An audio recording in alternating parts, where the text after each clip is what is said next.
All right, welcome to Low Ink March, and my name is Germin, and I am joined here with Yeet from Stargaze. Yeet, how are you doing at this evening, or no, not evening, morning? I just literally woke up.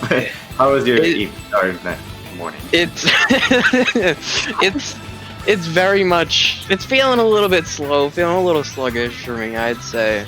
I mean, I stayed up a little bit late last night, kind of forgot that I was commentating, so I didn't really, I didn't sleep bad, I just kind of slept weird.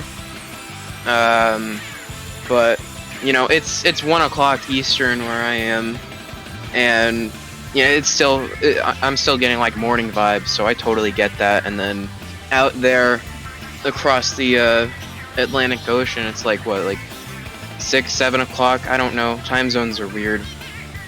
Yeah, they are. but I mean, it is a day for Low Ink. It is a weekend for Low Ink, and we've got some nice sets that are gonna come up today.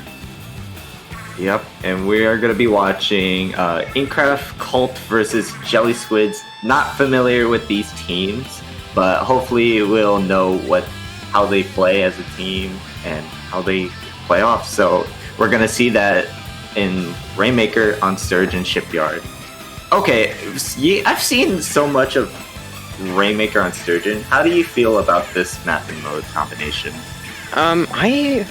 It's a map mode that I enjoy. But I've heard some good things and some bad things about Rainmaker Sturgeon. I know that spinner part kind of near the goal can be up or down, and sometimes it just kind of decides pushes sometimes. But I think either way, it's not a very easy map to just one wipe and win. So these teams are really going to have to pull something out if they want to get some sort of early victory here. Absolutely, yeah, and I see like a double spiraling, and whoa, that's a Zinc Mini, right? That's a Zinc Mini. I've never seen a Zinc Mini here, like in comp before. Yeah, I mean, Low Ink, you can do anything, I think. You can just, not necessarily get away with it, but you can pull anything out, and if you're good enough with it, you can, get away with it here. I mean, we're seeing some kind of strange weapons come out of this team here with the roller, but we do have that V Pro along with the vanilla splatling too, sporting that Stingray, and we're seeing Mothman with this Rainmaker already push up here for that team. 2 are down on the other side though, and they're looking to get a really nice early push. That's a 3 down, so it's just a T-Tech left. Yeah, and now they got it. Yeah, I believe that was Jelly Squids that was able to push that, and the remaining of 20. Yeah. Like, that was a good push. Like, they were taking it into the right, so, like, I would say good push, and I believe the Heavy was able to take it and just, like, go with it, because in Rainmaker, it's just a super fast mode, and you can go for that knockout, and depending on the situation. Yeah, I mean, Jelly Squid's here coming out with a really, really, really early lead, like you said, but I think on a map mode like this, taking it to 20 is such a huge lead at the beginning. Jelly Squid's kind of able to pull out everything that they got here, going with that wide flank originally, but now kind of looking to go on this left side here. Ink's trying to stop them, and they're able to get them down. I think if the other team wants to do something, they're going to have to do something soon. You need to get control of this mid with this paint. And they're doing a really good job at pairing up here, but Jelly Squids are looking to just take them down and making it so much more difficult for them. You see Pink here on the zap trying to paint up, get control of this mid section. Yeah, and I could see a little bit of, like, I would say it's more even, but I think the Inkcraft Cult has more paint than Jelly Squids do. Which I know the Mini can also paint is like not entirely as much, but as much for them as they can paint well. So it seems though Inkcraft Colt was able to try to sneak it into, but just denied no. So Jelly Squids was able to stop it before they were actually trying to get away with it. Like, yeah, Inkcraft Colt was actually trying to get away with it for a sneak there. Yeah, I mean, they could have, but unfortunately they went down before anything could really happen there. Kind of giving it back to Jelly Squids, and we might even see a push out of them starting now. But Stan looking to end it already, going in with those CDS, but getting picked there by that Zinc Mini. And I think we might see another push from Jelly Squids.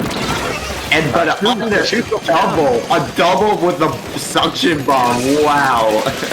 Never see that, but it just happens. Yeah, that's actually a really huge play right there. And even if it's just throwing that bomb, it's getting control of that mid, getting that man advantage. And if Inkcraft Colt wants to take this match, they have to use that paint advantage that they have. You've got to get... And that's a full wipe, too! All the members down here, Inkcraft yeah, they gotta start pushing. Yeah, Inkcraft Colt has to push this, but that's gonna be a no right there. Just in time for Jelly Squids to, stop them. Yeah, and I mean, we're seeing 2 on each side being alive. Stan trying to keep this push together, but Muddy saying no with that Splatter Shot Pro. And it's looking like Jelly Squids kind of get out of this situation a little bit easier than I thought that they would. It seems like Inkcraft Colt kind of moved to... They really just wanted to push that. They were a little bit too eager there, and I think that definitely cost them the lead there. If you play that a little bit safer, play that a little bit slower, you can get the other team to kind of feed in, and that could have been some sort of lead, but you got to get another wipe going out here. But this Inkjet and Armor here from Kuka trying to get some sort of pick and is unable to do that, and Jelly Squids are looking to take that Rainmaker again. Yeah, so far, oh wait, and I thought, what was it, Inkcraft Colt was able to get the Rainmaker, but somehow Jelly Squid member was able to take the Rainmaker and just go with it, but now we have 30 seconds. I still think Inkcraft Colt does have a chance to win this. It's that, I gotta say, they need to really coordinate well, and I see them, they're just kind of being all alone and all that stuff. And I just feel like they're just not much of coordination to be where they want to push. But if they can, they just got to do it for the remaining. But as soon as I said that, they are 3 down, so I believe that's going to go straight to Jelly Squids. So, yes, Jelly Squids will take game 1 here. So, I would say an even match here, Yeet. So, like, I feel like these 2 teams here are going to be even match here. Yeah, I mean, although the end screen might show that Jelly Squids kind of had the upper hand there, I do agree with that. I mean, these players look to be on some sort of even ground. It just kind of comes down to the timing of those splats that Jelly Squids got. And Inkcraft Colt, they had that wipe, they had that push, and I think one of the mistakes that they made was just going in way too fast. You're so eager to get that lead that you don't realize that roller is just kind of sharking there. You don't realize that Heavy has a full charge and you're just staring him down. You know, what they've got to do, they've got to kind of calm themselves down a little bit more and just time those pushes right. And I think Clan Blitz will be a great place to work on that or show those skills that you maybe had forgot about during Rainmaker. Oh yeah, I would 100% agree on that. If they're able to pull it off and start making a push and coordinate really well, I think Inkcraft Colt will 100% will do the trick for them, like in their favor. Which we're going to Clan Blitz, guys, on game 2 on Wahoo World. And I find this map and mode combination weird because, like, there's just so many, like, other ways you could just, like, go in something sneaky. Like, I've seen ink brushes, like, try to go somewhere sneaky and then just go to your enemy's territory and, like, hey, just go for a jump or something and then just pick up the power climb and then throw it in. Just, like, I don't know what else they do. But yeah. And what they bring here. So whatever they bring, anything can happen. Yeah, I mean, when it comes to Rainmaker, or not Rainmaker, Clan Blitz on Wahoo here, you have that elbow, you have the carousel, and you have the plat to move through. Very different ways, and I feel like it's a little bit awkward pushing in, but these teams are going to have to utilize their comps to make sure that they're able to get in safely and they're able to make some sort of good pushes here. And I think we're seeing that's a heavy Splatling Deco sporting those bubbles. And On the that's side like of Kenta Mini too. Like I feel so Jelly Squids was able to switch, I guess, their Splatlings, and the 2 just were the same thing of their comp for Jelly Squids. Yeah, I mean, they're still sticking with that V-Pro. I think V-Pro is kind of underrated. I mean, it very much gets overlooked by its other variants. but I still think VPro is really solid when it comes to just kind of playing a midline support kind of game here. We're seeing this roller end up trading with that gal. We see that stamp coming out, but getting denied by Leo there. Good job on that X-Flow, hitting those shots, making sure that that stamp isn't able to run too wild. Absolutely, yeah. Leo here trying to do some work, but it seems Mothman was able to like get 2 picks right there. But what is it? Inkcraft Colt is like 3 down, so I don't think necessarily Jelly Squids will have to push, but they're already here. So if they're gonna start with the push now's the time to do it. Now we see the Kenza Mini here using the hammer, trying to just stall them some time and maybe get the picks here. So like, there's just so much happening at Inkcraft Colt's barrier right now. They're like, Jelly Squids is trying to get a push, but they did manage to open their basket, but getting some other clans in, but just not enough for Jelly Squids to get like a good lead for them. But here come the bubbles, so Mothman here trying to at least sneak in and just throw some more clams, but Mothman was able to just not get out of there just in time. So now Jelly Squid is remaining at 59, so Inkcraft Colt has to respond to that. If I were Inkcraft Colt, what would you respond to this 59 remaining? Yeah, I mean, Inkcraft Colt did a really good job at kind of keeping Jelly Squids back, because I thought that could have been a much more significant push if they weren't able to stall that for so long. I think looking at the comp from Inkcraft Colt, they have weapons to keep them out. They have that tent, they have the X-Flow, they have the tools necessary to win this game, and it's just going to come down to getting these picks here, as we're seeing 3 of them go down, and Jelly Squids are going to take back that mid control, which is really important, especially here. If you control mid, you control the game. They're seeing NATO on that roller, able to get that splashdown out, unable to get any sort of picks though, and Inkcraft Colt are going to try to move out again here. Leo kind of leading them on this X-Flow, trying to get this person down here on a 2v1, and they're able to get that. And I think right now, you have those bubbles ready, you have that baller, you have the missiles, and right now, all you need is those picks, and you do have 1 down for the other side right now, and it's just going to come down to, you know, following up on those picks, and that death right there is going to be really important when it comes to Jelly Squid's perspective here as well. Yeah, absolutely. I feel like, yeah, for your choice that Inkcraft Colt does have the Explosher and the tent, and that's a good idea. And I like their comp that Inkcraft Colt is trying to do. They're trying to keep them back so they won't try to score as much as clams and then just like, oh, I'm going back, so like we're not gonna fight you because like we can't fight that. But Jelly Squid was able to open their Inkcraft Colt's basket, but wasn't able to at least throw clams in. So they at least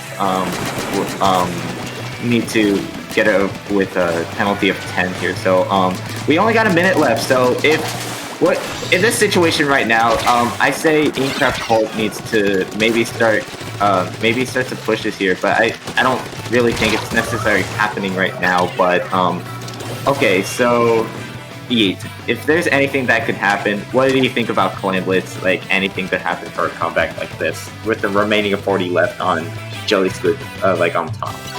Alright, so you got 40 remaining here, and I think Inkcraft Colt, you really got to step up. You really have to get those picks, but don't go in too far.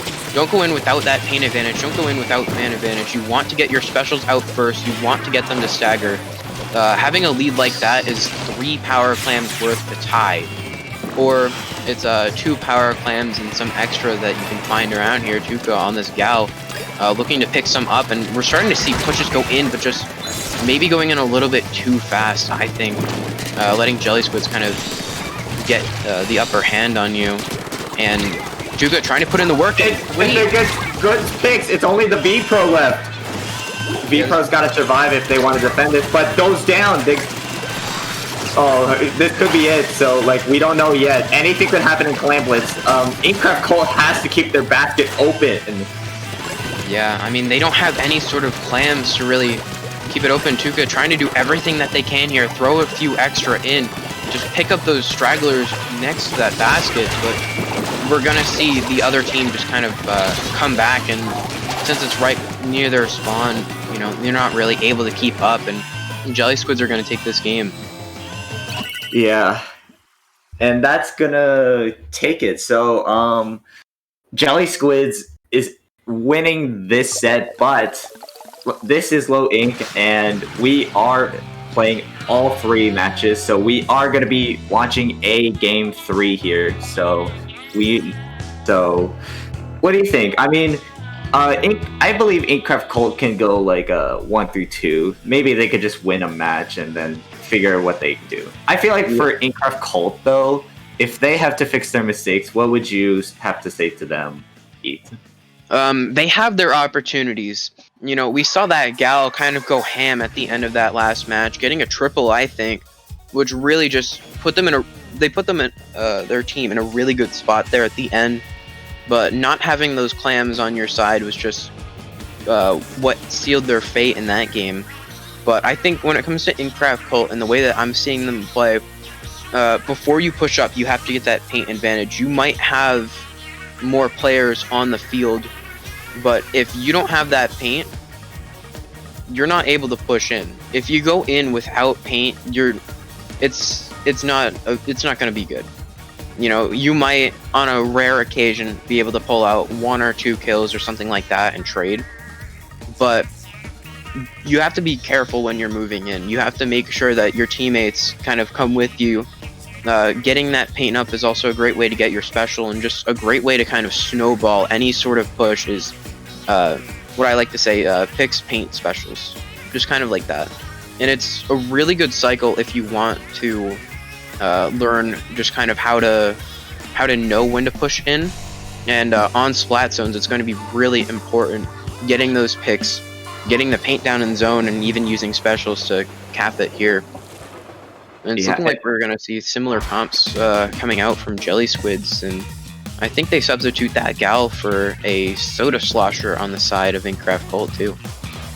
Oh yeah, here we go. We're getting ourselves started in Splat Zones, Snapper Canal, and what's your opinion on this map and mode combination? Like, I feel like this map and mode combination here is not really as played. I usually see Snapper in clams mainly, because I feel like clams for Snapper is probably like my best one in my opinion, but I mean, I just don't play much of this map and mode combination. Yeah, I think zones here is really different when it comes to, or in comparison to other zones maps. You see that giant just structure in the middle.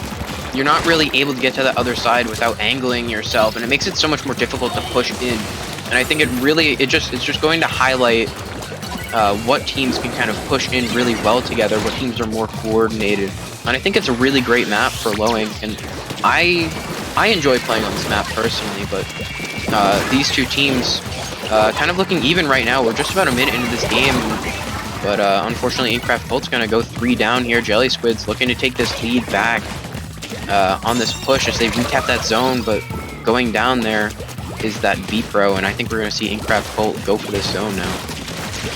Yeah, I feel like for Inkcraft Cult though, they gotta kind of work together here. As for Splat Zones, they gotta like really know where Jelly Squids are and call that out. I feel like much of calling out and coordination, if Inkcraft Cult was able to do that, then I think they could still hold on to this zone here. Yeah, I mean, right there, we just saw a really nice pair up there between that bomb rush and the tent. Tent getting chip and the bomb rush finishing them off. We see Inkcraft Cult starting to get some sort of lead, maybe trying to pull away, but we're seeing that roller go around that zone, trying to get as much paint down as they can, and Jelly Squids are going to recap here. And right now it's just going to come down to who can get these picks and just who can stay in control of this map. I mean, both these teams are looking like really even when it comes to like pushing in and stuff. You know, they're very neck and neck this match. It's just gonna be who gets those picks and who gets that zone. As we're seeing Embryo start coming in here on this 10, able to get that, putting that nice little penalty onto Jelly Squids and forcing them to back up. But NATO not wanting to back up just yet, going through that zone, getting a pick on that 10, but kind of a little bit alone by themselves, and before they get out, getting picked by that slosher. Now that on that angle though, that how the roller died to the slosher. That was just weird. But anyways, though, I think Inkcraft Colt can still win this matchup. They're really working better as a team. I think they got themselves proven better as for their I think Splatoon is probably doing well for them. They have at least a decent lead for them, but Jelly Squids was able to take the zone back. So if I were Inkcraft Colt, then I say they gotta coordinate, maybe do some flanking, which I don't know if Jelly Squids do watch flank, but I think they gotta flank if Inkcraft Colt is able to do that. Yeah, but we're seeing Jelly Squids take that lead back. This tent is trying to push in, but going down on that roller, that's a really huge pick. You have 3 down on the side of Inkcraft Colt here. Jelly Squids looking to take this game even further, but putting a nice penalty onto Jelly Squids maybe will allow Inkcraft Colt to regroup and get their specials and start pushing in together. As you're seeing this Ink Armor come out, but unfortunately there's already 2 down on the side of Inkcraft Colt, and I don't think a Zap can really solo paint this zone, but you don't know what's going to happen here in Lowing, because that Zap's able to get that zone back, putting a little bit more of a penalty onto them. You're seeing this tent just kind of rush into the zone, getting picked off though. But Jelly Squids getting a lot of chip onto them, but staying alive here on this mini. Just 30 seconds left in this match, and it's starting to tilt more in their favor, I think. Yeah, not really looking too hot for Inkcraft here. If they gotta start pushing, they gotta at the remaining 20 seconds, they gotta use their specials and then go in with that in that zone. They gotta go in right now. So, but it's unfortunately probably not gonna happen. Which there were 3 down, so Jelly Squids was able to refresh themselves and come back and regain that response. But oh, that was so unfortunate. I really thought Inkcraft was gonna get the zone back, but unfortunate. That's gonna be a no. We saw it was neutralized too, but I don't know if that counts in overtime. But well, guys, it was a solid 3-0 there by Jelly Squids. But I gotta say, for Inkcraft on this match though, I feel like they did a little bit better from both of the 2 games though. They kept the zone for a remaining of 34, and was just not able to keep it keep the zone as well defended in their favor. And I feel like for Jelly Squids though, they refresh themselves and they gotta know what to do and know where they are and kind of get back in the zone. So I feel like for Inkcraft Colt though, I think they gotta fix their Colt. But no, I think if Inkcraft Colt kind of comes back and watches this VOD over on IPL Splatoon here, I think number one thing that they could take away from this set is you see kind of the same patterns, especially on that last match where you saw that tent just kind of rush into that zone. You saw the Explo just kind of baller in and not really know what to do after, only really trading. And I think number one thing for them to kind of go back and kind of look at, if you're gonna come back for next month's Low Ink, or if they do really good in this month's Low Ink as well, just making sure that when you're pushing in with your teammates, you have that paint on the ground, because having that advantage is so important when it comes to playing this game competitively, especially as you get higher up in these levels. But there's a lot that both of these teams could really take away from going back and watching this. It was a really entertaining set, definitely to watch, with some a little bit off-meta weapons. Yeah, I would 100% agree with that. If Inkcraft Colt does come back for next month's Low Ink, if they work on something better, I think 100% they will work themselves really better for themselves. But as for now, guys, we are going to take a short break here. So, yeah, get up and stretch. Don't go anywhere. And we'll see you guys in the next round.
Oh, but Neo's the last player left alive.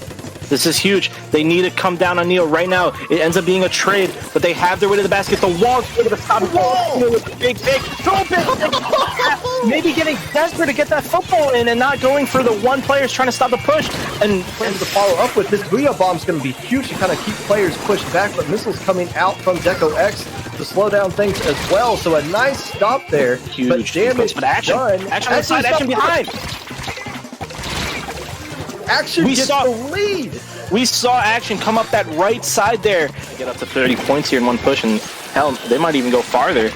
Already down to 26 though. This is just a really good opening push. They are doing everything right now. There is 2 down, but it's still, even with 2 down, they take 3 more down. That's a full wipe. They have the clamps to end it. That game was faster than we could even commentate.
All right.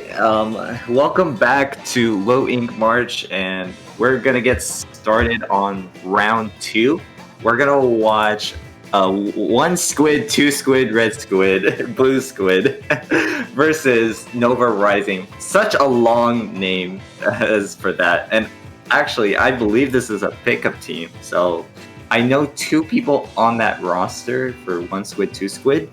But for Nova Rising, I do not recognize anyone on that roster. So anything you see, I think you should message them and tell them to change their name.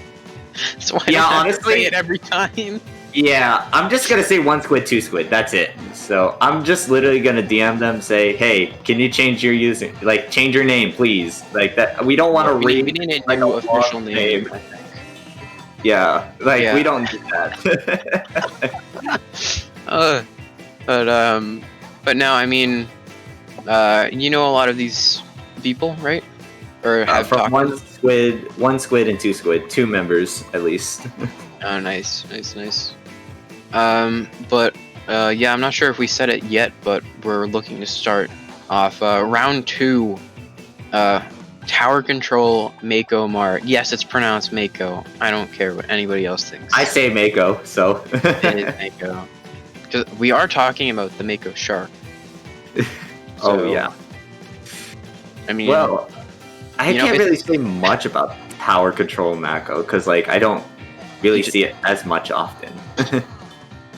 I think just coming into Mako Mart, my thought is just, hey, you know, it would be funny running sloshers because Yes, because this is a slosher is map. so good for sloshers, and we're already seeing a slosher come out here. Yes, we do. That Kensa machine from Benny there. And an I think E-leader. that's That's an E-leader. What an odd choice. Never Yeah. seen E-leader really go out as much. I mean, it's a little bit relatable for like Mako a little bit, but I see it more on Splatoon than Tower. But wise choice though. Yeah, I think they're gonna have to utilize that range a lot. Having the no backland come out from that other team instead, kind of opting for that double zap, missile zap actually. Kensa Machine and K-Pro. If that leader takes some really nice positioning, I think they're gonna really make them pay for not having that range. But I think we're gonna see this team kind of come out here and start off their push. Yeah, so Nova Rising here, just starting with a good push here. They're already at that first checkpoint, so we see the K Machine trying to at least get out of there, but gets sniped, and that's gonna be a full wipe on Nova Rising. So now it's 1 squid, 2 squids able to get a push here and now, and maybe get that first checkpoint. In which they do, maybe potentially get to get that first checkpoint here, in which they do. So, as for Nova Rising, what do they have to do in response to this, Yeet? I think right now they're kind of rushing in. They just kind of see them pushing this tower, and they're starting to panic a little bit too much. 1 squid, 2 squid really doing a good job, taking some really nice positioning. And instead of approaching them, knowing that they're going to come in and they're going to approach you, instead taking some better positioning.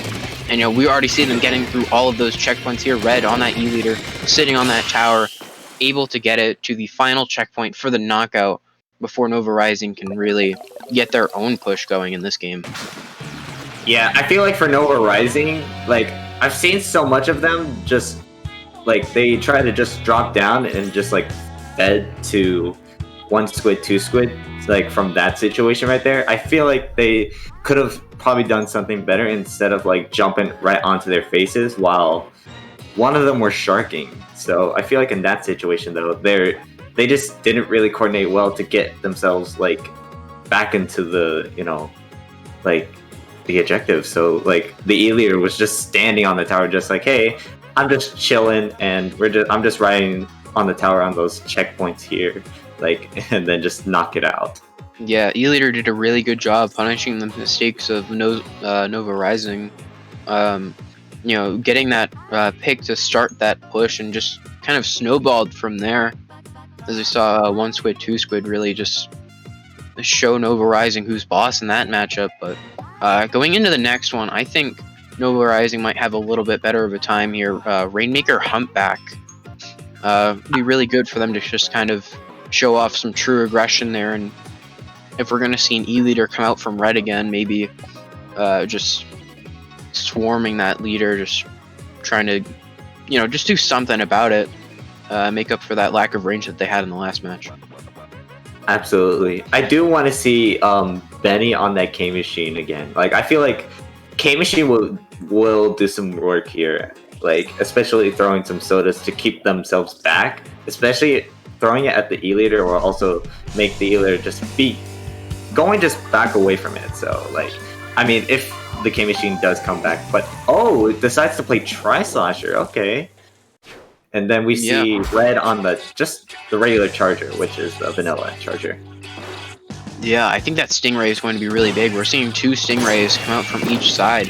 But I think an important thing to note here is for the side of Nova Rising, they do have that red sat, which does sport the missiles, and could be a really good tool to get rid of red Stingray and instead counter it with that C-Jet that they have as well. We're seeing already 1 go down on the side of Nova Rising, 1 Squid, 2 Squid, looking to come off to a sort of early lead like they did in the last game. We're already seeing that Booyah being thrown in, but nobody's grabbed that Rainmaker just yet. And we're seeing an Inkjet come out with that Stingray. Really good chip pair right there. Able to get 1 there is Z on that Inkjet. Yeah, we see them pushing. Ooh, that's a huge lead already for 1 Squid, 2 Squid in this match. Yeah, if they got Nova Rising they need to respond to that. They gotta make sure to get themselves back in their mid and then get 1 Squid, 2 Squid just out of there, just be pushed back if they're able to do that. But unfortunately, there are 2 down, and the Rainmaker is gonna reset. So I don't know if for this in situation like this, I think Nova Rising does have to use that. Well, as soon as they spoke too soon, gets 2 picks on the Ray. So the Zap here trying to get that Ray, but just not able to get a pick there. So for right now, I think for Nova Rising though, they gotta really just play as like really well coordinated. And I feel like from last match though, they just really weren't well coordinated, as though we couldn't really get them to see as much. Like, they just weren't really coordinated. Yeah, I mean, we're seeing them kind of just go off by themselves here, and just Red's just gonna make a total advantage of that, getting 3 picks down and forcing that Tri-Slasher to jump back, and they're just not able to come back in time.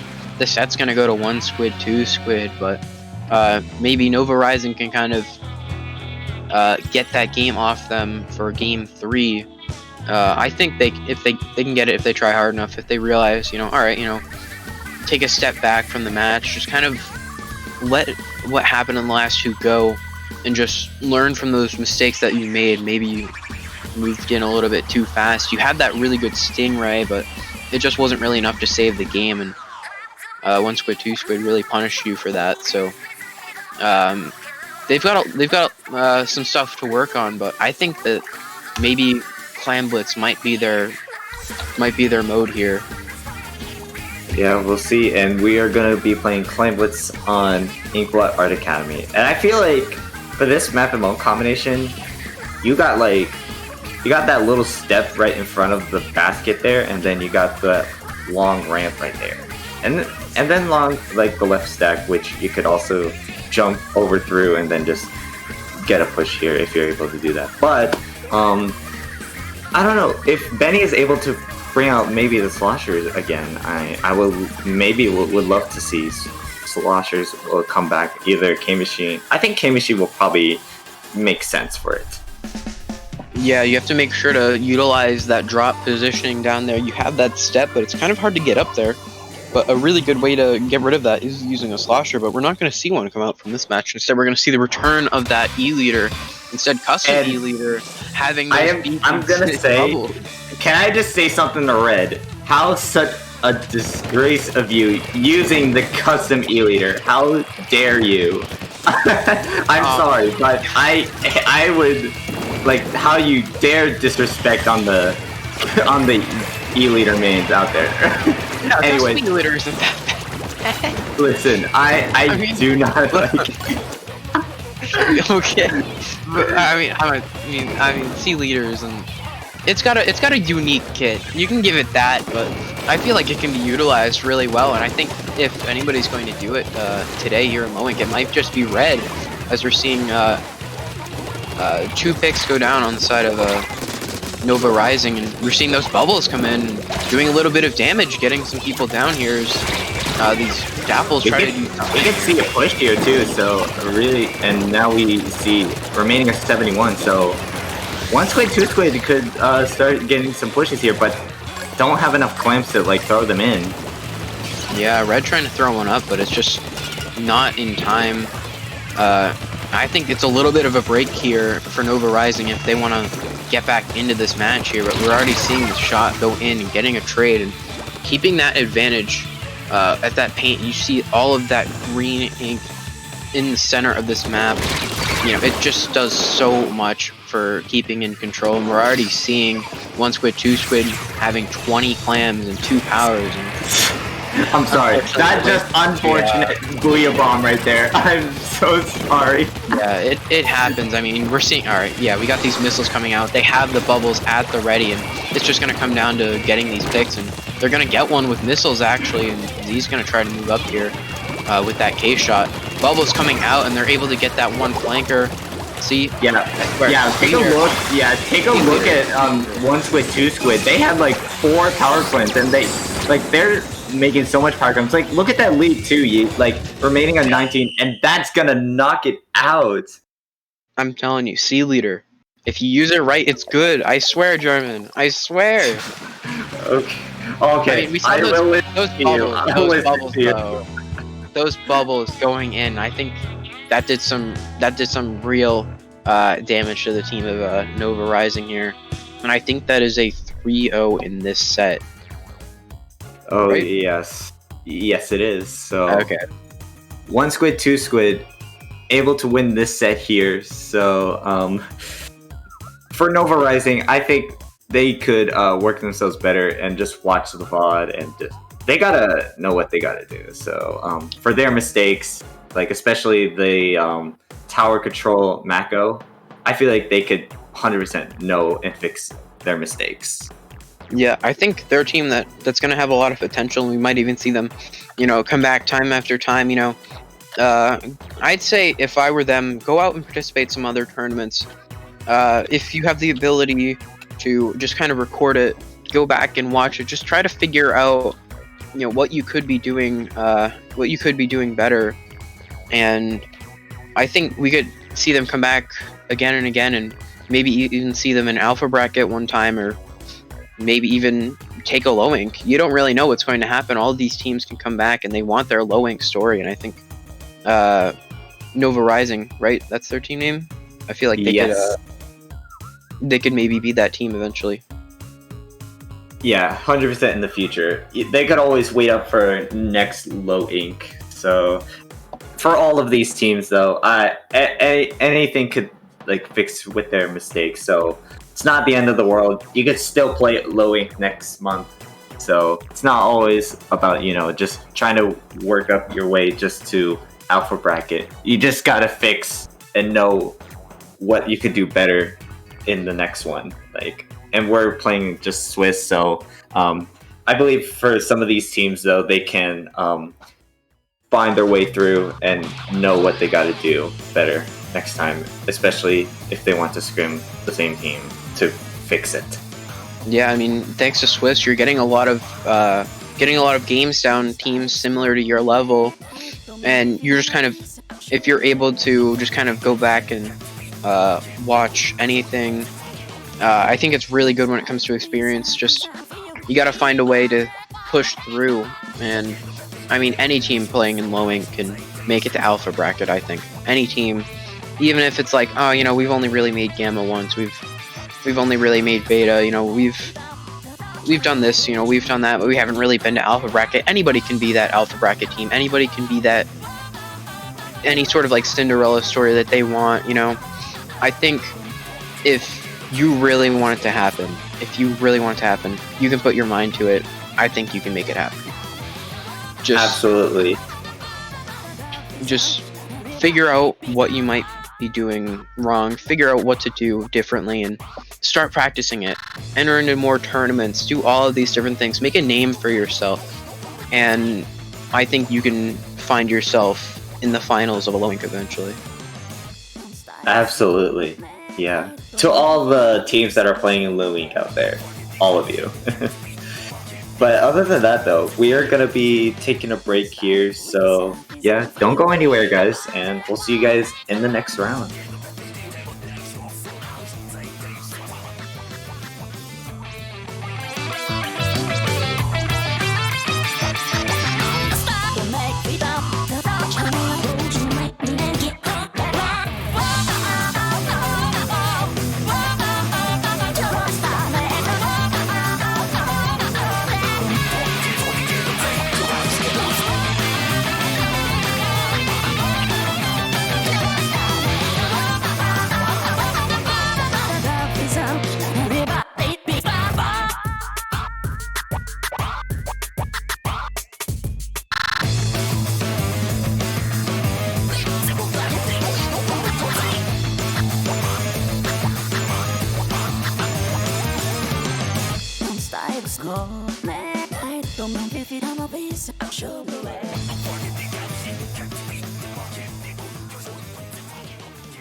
They're definitely going to try to be... Oh, and an immediate double out of this capo, which is a triple, just immediately coming in. And you gonna get the is that a quad? Wow.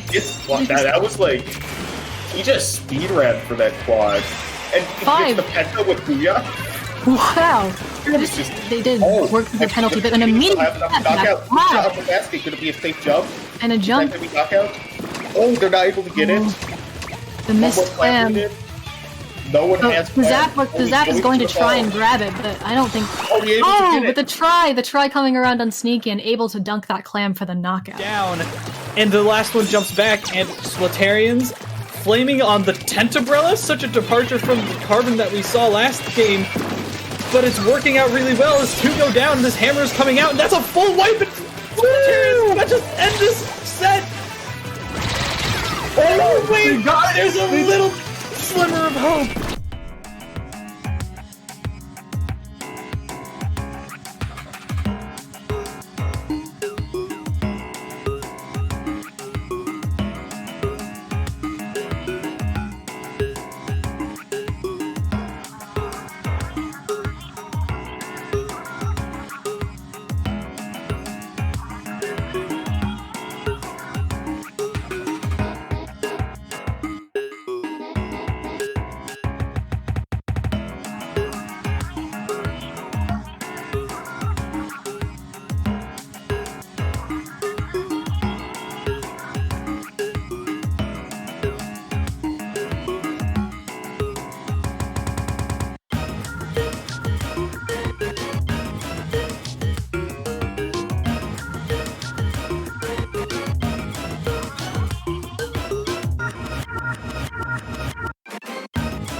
Okay, welcome back everyone to Low Ink March, and we're gonna get started for round 3 here. We're gonna watch Sleeping Seals versus 60% Fish Puns, and I'll tell you about 60% Fish Puns. I know who they are, and I love those people, and they're just amazing and nice people. For the side of Sleeping Seals, I don't know much about them, but I would love to see how they play. Any thoughts on them, Yeet? I know I've heard of their team names before. I'm not exactly sure of their previous Low Ink results, but I think these are going to be some really good matches that we're going to see. We're seeing it's another play all 3 in round 3 of day 1 of Low Ink. That's a lot of numbers, isn't it? We're going into Splat Zone's Albacore for our first match, and God, I just have to say, I love Albacore. I'm an Albacore enjoyer, I think. But, I say this map would be really decent for me. Like, I actually personally would like it, but I know I don't like I would say I hate it. I think I like it for sure, especially for Splat Zones. Cause like, I feel like for Splat Zones at Albacore, I feel like whoever takes the zone first, they're like, how the map is so wide open, like you have the zone, you're gonna see where they're gonna come from and where they're gonna run. It's just like you get so much of control in knowing where they're gonna go from. Yeah, I think another thing to mention here is any sort of presence of a backline is just so threatening here, and there's just especially like Ballpoint, Hydra, and an E-Leader, those long range of like those backlines like really do some work. Yeah, I mean, we're gonna see what these teams are gonna run. We'll see what they go for their backlines, if they go with any at all, and it's like we're gonna be seeing a Hydra and a. We see a double gal on 60% Fish Puns here. Yeah, I mean, double gal, you have that 2-shot, but you are going to have to deal with Sleeping Seals' armor coming from those Kensa Glugas, and man, I love Glugas. Anyways, we're going to see this Hydra already starting out with the armor. Actually, we see that double armor comp coming out from them as well. Doing a really good job at kind of starting off their push from one side, joining the zap, starting to move in, trying to get some sort of paint down in that zone, but they do have those misses on them. Be really careful about their backup. And we're going to see armor coming out from both teams now as they continue this fight for mid. Yeah, Sleeping Seals here really doing it like a great job here, just keeping the zone, and we see 3 members down on 60% Fish Puns here. So I think as of Sleeping Seals, they've got themselves locked in, but not Sleeping Seals, 60% Fish Puns was able to like take that zone back like away from them. So as for what I could see now, if Sleeping Seals needs to take it back, which they probably will,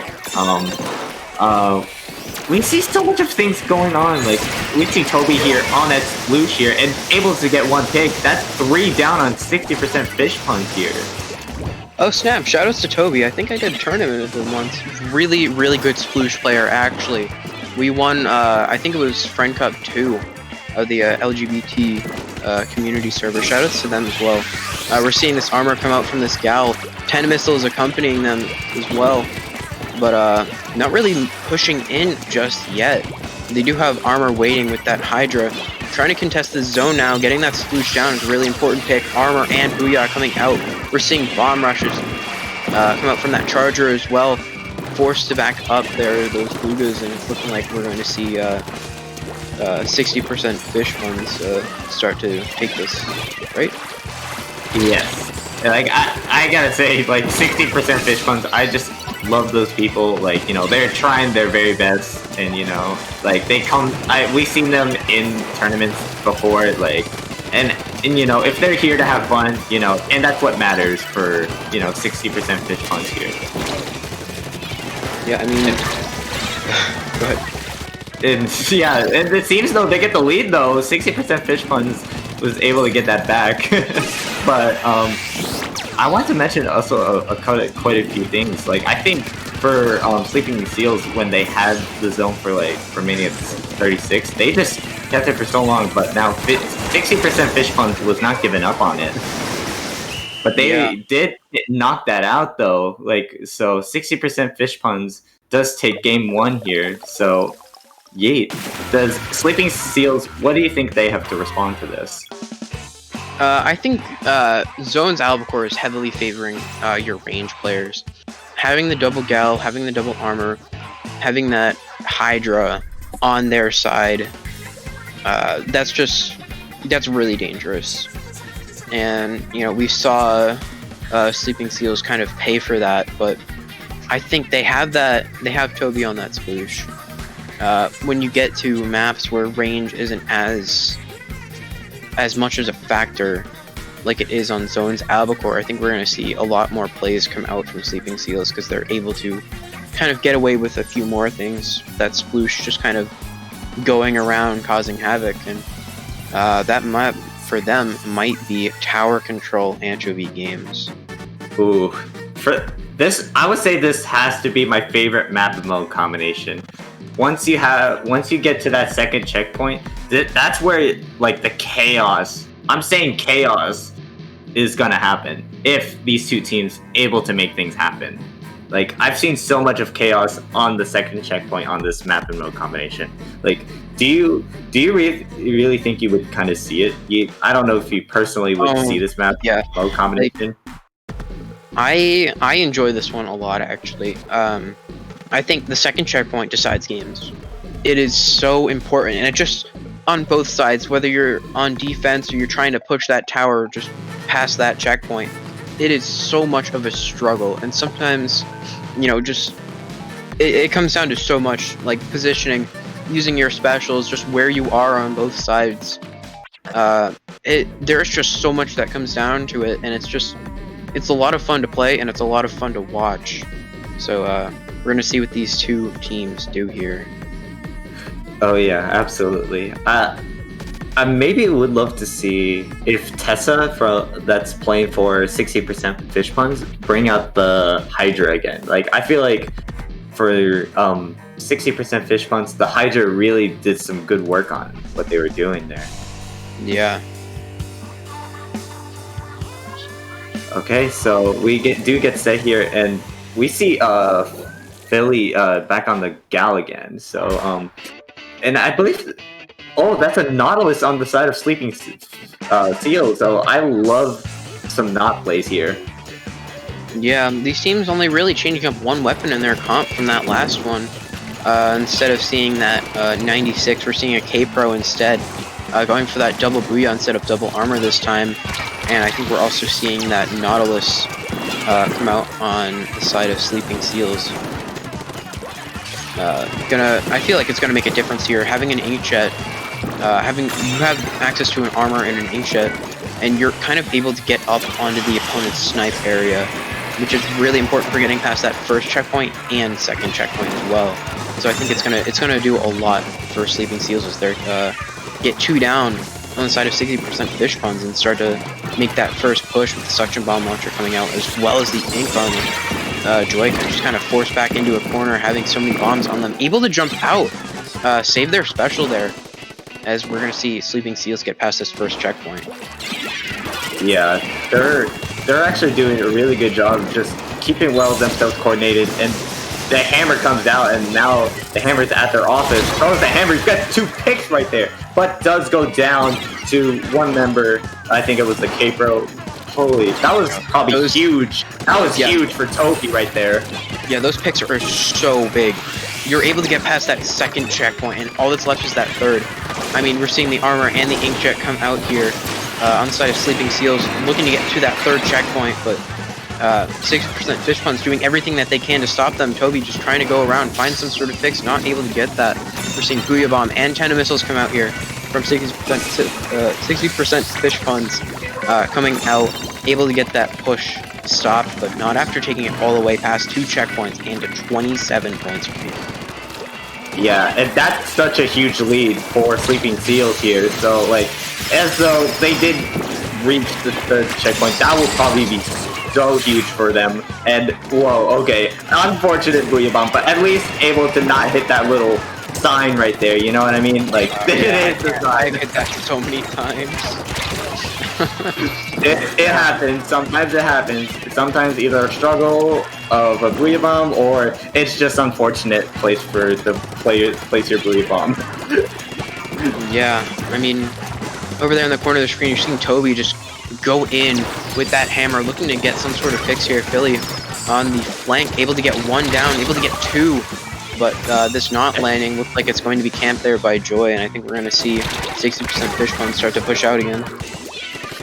Oh yeah, and now we see some recovery back for 60% fish funds here. So I feel like, yeah, 60% fish funds is not giving up. They're not letting Sleeping Seals knock this one out. So like they've done so much good of defense, like on that third of checkpoint. So like I feel like 60% fish funds can do some decent work here. So as though we see Philly on the 52 gal already in their street here.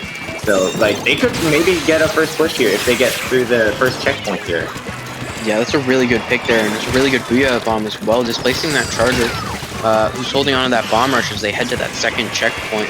Sleeping Seals looking to back up here, trying to get some sort of pick, but 60% fish funds able to win it out there, but not really able to get to that second checkpoint just yet. Snap trying to do something about this, but kind of in a bad spot. Able to get a pick on the Hydra. Oh yeah, my that's gosh. That's probably huge for them because now that they don't have to deal with the range, that's also gonna make it a full wipe too. Yeah, they're gonna have to get past that second checkpoint.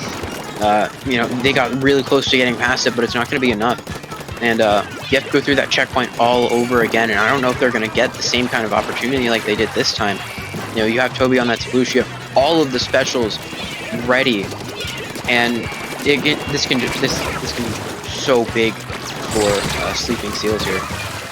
Yeah, it really is, and we see so much of Toby just really pushing in, and then just make him sacrifice like the sploosh. It just is super short range, and it can at least do some work just to like maybe get one pick and then just like focus on that sploosh, like, you know, like, hey, we're gonna take out this sploosh here, so like, and then maybe the other team can just start with some crazy flanks here too. Like I feel like that we've seen those kind of stuff happen in here, but we've got 7 seconds. 60% fish funds do need to take the tower, so we do go straight to overtime. Yeah, overtime is very much cutthroat here as we're seeing, oh, well, 2 go down already, and that's gonna be it for overtime. Not really getting too much, but I think we might have been some sort of off-screen flank and just able to get members off of that tower and get control of it, and this match is going to go to Sleeping Seals.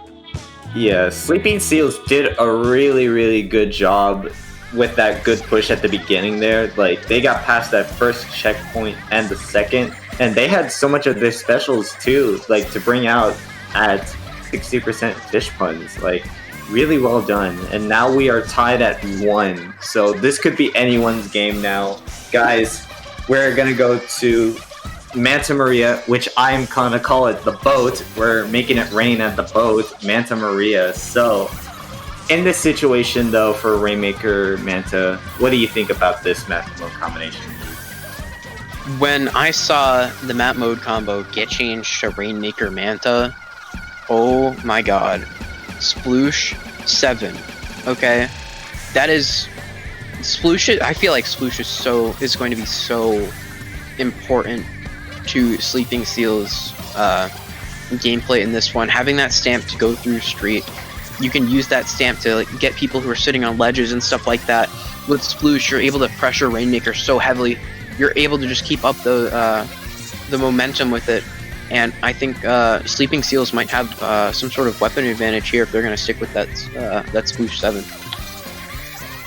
Oh yeah, 100%. If Toby is able to bring out that Sploosh 7 back, I feel like for Rainmaker and for that, I feel like they could maybe just do it their favor, the hammer, and then you got also the quick pop if Sleeping Seals is able to maybe get those quick pops there. If we see Tessa back on the Hydra again. Yeah. Or which I don't see Tessa actually, because they did have to sub out. Okay, so. Yeah, only waiting for one more to ready up in the lobby. Do you have any predictions, maybe, or just kind of see how it goes? Now that 60% fish puns did change up their setup here, so I feel like I don't know what could happen here. I mean, they could come up with something crazy, or they could maybe stick with something maybe a little bit of the same. And so we get ready though, and we see a ballpoint this time on the side of 60% fish puns. Yeah, I don't know if you saw, but we're actually seeing 60% fish puns with their own sploosh instead of opting for vanilla sploosh, having that curling bomb and splash. Sploosh. I'm gonna say it's sploosh gang here. Like all the splooshes rise up. Like yeah, but. Yeah, this is pretty big, I'd say. You have that armor from that gal to deal with on top of that vanilla sploosh. We're seeing Sleeping Seals kind of move up, get their positioning in first. We're seeing Joy on this ballpoint being forced to back up by the end zap and going down there, having armor but going down to smash there on that sploosh-o-matic, trying to get another pick but going down that zap again. And we're going to see Sleeping Seals start to move in, 3 down on the other side, and this could be a pretty big push if they really go for it. Yeah, they can start with this big push here, which if they're able to take it, they're trying, but does go down. So that's going to be remaining of 13 now with Sleeping Seals with a huge lead. Yeah, that's huge, but they're not giving up though. 3 remaining, so yes, Sleeping Seals is not giving up. Oh my god, that smash with that cancel on the hammer. What a good move on Smash there. Like Toby was expecting to maybe get a pick on that sploosh, but Smash just I'm just gonna juke you, just get you from behind. That's just basically what happened there. Yeah, that was insane. I mean, a really nice canceled there from Smash on that sploosh. We're gonna see 60% fish puns maybe start their own push. Toby throwing that stamp, trying to get some sort of pick, but going down there. 2 down on the side of Sleeping Seals. Joy getting a nice pick there with that ballpoint, throwing out that armor. There's that gal, and they're gonna start moving into the street, trying to get some sort of pick, but backing up there was that ends up doing a good job staying alive, since Rainmaker is going to reset for 60% fish puns. Yeah, as for 60% fish puns though, if they want to maybe get a push here, they gotta start going from left to right here. If the sploosh could flank, which I know he unfortunately grabbed the Rainmaker, but they do end up getting a push here though, but does go down, remaining at 31. It's just not enough for them to get a lead here. 60% fish puns does have a long way for them to get maybe a lead or a knockout. That's just huge for Sleeping Seals. If 60% fish puns is able to pull things out, then I think they could do it. I believe it. Yeah, they're gonna have to take that Rainmaker and get into that knockout animation to take any sort of lead here. But I think anything is possible, especially on this map. Having 2 splooshes for very fast pops. This is going to come down to can Sleeping Seals play solid defense, or can 60% fish puns kind of pull this one out and take the victory here? We're going to see Toby on that sploosh, getting the hammer out and getting another pick with that. That's just big. I feel like another great benefit of having a sploosh is you have a very good painting weapon. It's really consistent with those shots that it lays down the ground, and you're able to get a lot of stamps out, which I think is just absolutely huge. Oh yeah, absolutely, yeah. We do see, I feel like for Toby, he's just so aggressive and just sacrificing his own self just to, maybe try to do something and just stall time, because, now we just have a minute left. 60% fish puns need to think what they got to do here, but they do go, 2 members do go down, so, they're gonna run out of time, so they gotta do something here. Yeah, but they have 3 members to go down, so this could be in the favors for Sleeping Seals, unless 60% fish ponds was able to like maybe try to get an unknown push here. So we'll see. Yeah, Toby doing a good job maneuvering around those K-Pro shots, making sure that they were able to get back because they were chipped from that 1v1 with the other sploosh. And there's 20 seconds left in this match, and can I point out that they do have a stamp ready and they do have a Stingray, and I don't know what 60% fish ponds will have to counter those things. And you know, we have 3 specials on the side of Sleeping Seals just waiting and ready, but going down to that rain from Joy's ball points, they're able to pick up, and this is going to be overtime for them. Joy forced to move back because of that Nautilus, maybe going back a little bit too far.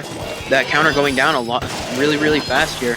Forced to move out, and this could be something for 60% fish ponds. Joy doing a really good job, just kind of looking around, making sure that there's nobody there. That's that Stingray coming out.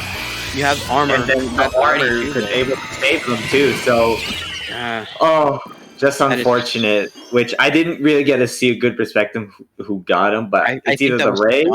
I think that was the Knot and the Ray combo. Ray might have chipped and Knot might have got it, or maybe even the other way around. But really good job there by both of these teams. I think it could have gone either way, but Sleeping Seals getting the best of 60% fish ponds in this set, winning it 2-1. Really good job. Oh yes, absolutely. Here, like I believe for 60% fish ponds can know what they got to do better. So like for their mistakes, I say it, and I do want to see them more in this future if they do play for next month's low ink. And other than that, though, I do want to talk about a little bit of few things here. So we do have some. I do want to do some bit of advertising here on, because we got some tournaments here in those later futures. So we have Off the Dial here. So if you don't have a team, and if you're looking to like get into some competitive scenes and maybe meet some new people, get to interact, and if you want to get your name out there, and go play Off the Dial. Because like that's a tournament where you get to know some good of experience of comp, and I would feel for the new people or some low and mid-level, go play Off the Dial. You can register anytime before April 7th, and the tournament will start in April 10th. And I do have another tournament here for you guys. We do have Mega Cup, which is a monthly tournament, and it's going to be Tower Control Edition. So we got some chances for you to play on Mega Cup. So it'll be Tower Control only. And if you love Tower Control, go ahead and play it for yourself. This will be a double elimination tournament. So if you want to stick around with that, you can also play on Mega Cup tournament. Yeah, I mean, Megalodon Cup, coming from the same people that bring you guys, not Lowing, the same guys that bring you the same tournament, Minnow Cup as well. Kind of going for the same thing, but without having that skill cap. And I think it's really nice. You're able to focus on one mode at the same time. Just really hone your skills, and I think it's great practice for any sort of Minnow Cup. It's great practice for Low Ink as well, and any of your favorite IPL weeklies that you take part in. But I'd say just look out for some of these tournaments. There's nothing, you lose nothing by playing in more tournaments. Oh yes, absolutely. To all the people are out there and all the comp players, yes, do go play Off the Dial and Mega Cup. There really would be so good examples of tournaments for you to play, 100%. And other than that, though, that's gonna be it for us today. Already? I feel like it has been so fast, and I feel like this is our second time we commentated together too. When's the third time? Or once the third time. We will eventually. Anyways, where can they find you, Yeet? Any social? Well, yeah, you can find me on Twitter at SPL Yeet OON. Wow, that was very original of me, wasn't it? I also stream on Twitch sometimes, but not super recently. But I mean, like, if you guys want to talk to me, just like reach out. I'm cool or something, I guess. I don't know. What about you, German? Oh yes, you can also find me on Twitter, German XRE. You can also find me on Twitch. Same, everything is like the same as my username through my social media. You can always check me out there. I do a lot of like Splatoon comp and do like a lot of Splatoon comp like content.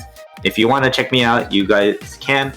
And other than that, though, this is gonna be our goodbyes for now. We're gonna be moving on to the next commentators here, and I know it's sad.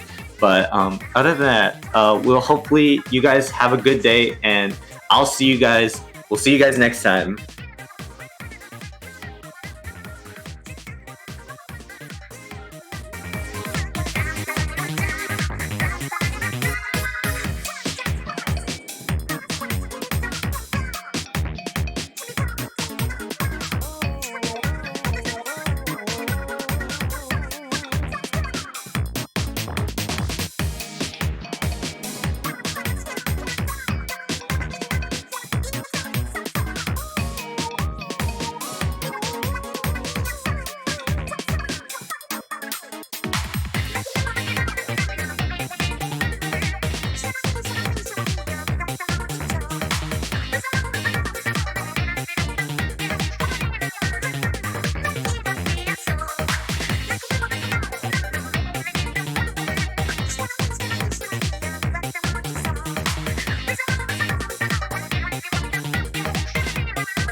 disconnects from the match on the side of Sky Knight, but 2 are down on the side of Splatoonians. This is still anyone's game. 30 seconds left, and the cap goes over to Sky Knight. They're still trying to count this down. They're still trying to get the penalty. Woo on the Inkjet, able to find the pick. Somebody in the back of the zone trying to get it. He gets another one. 3 down to the side of Splatoonians. That is the Booyah.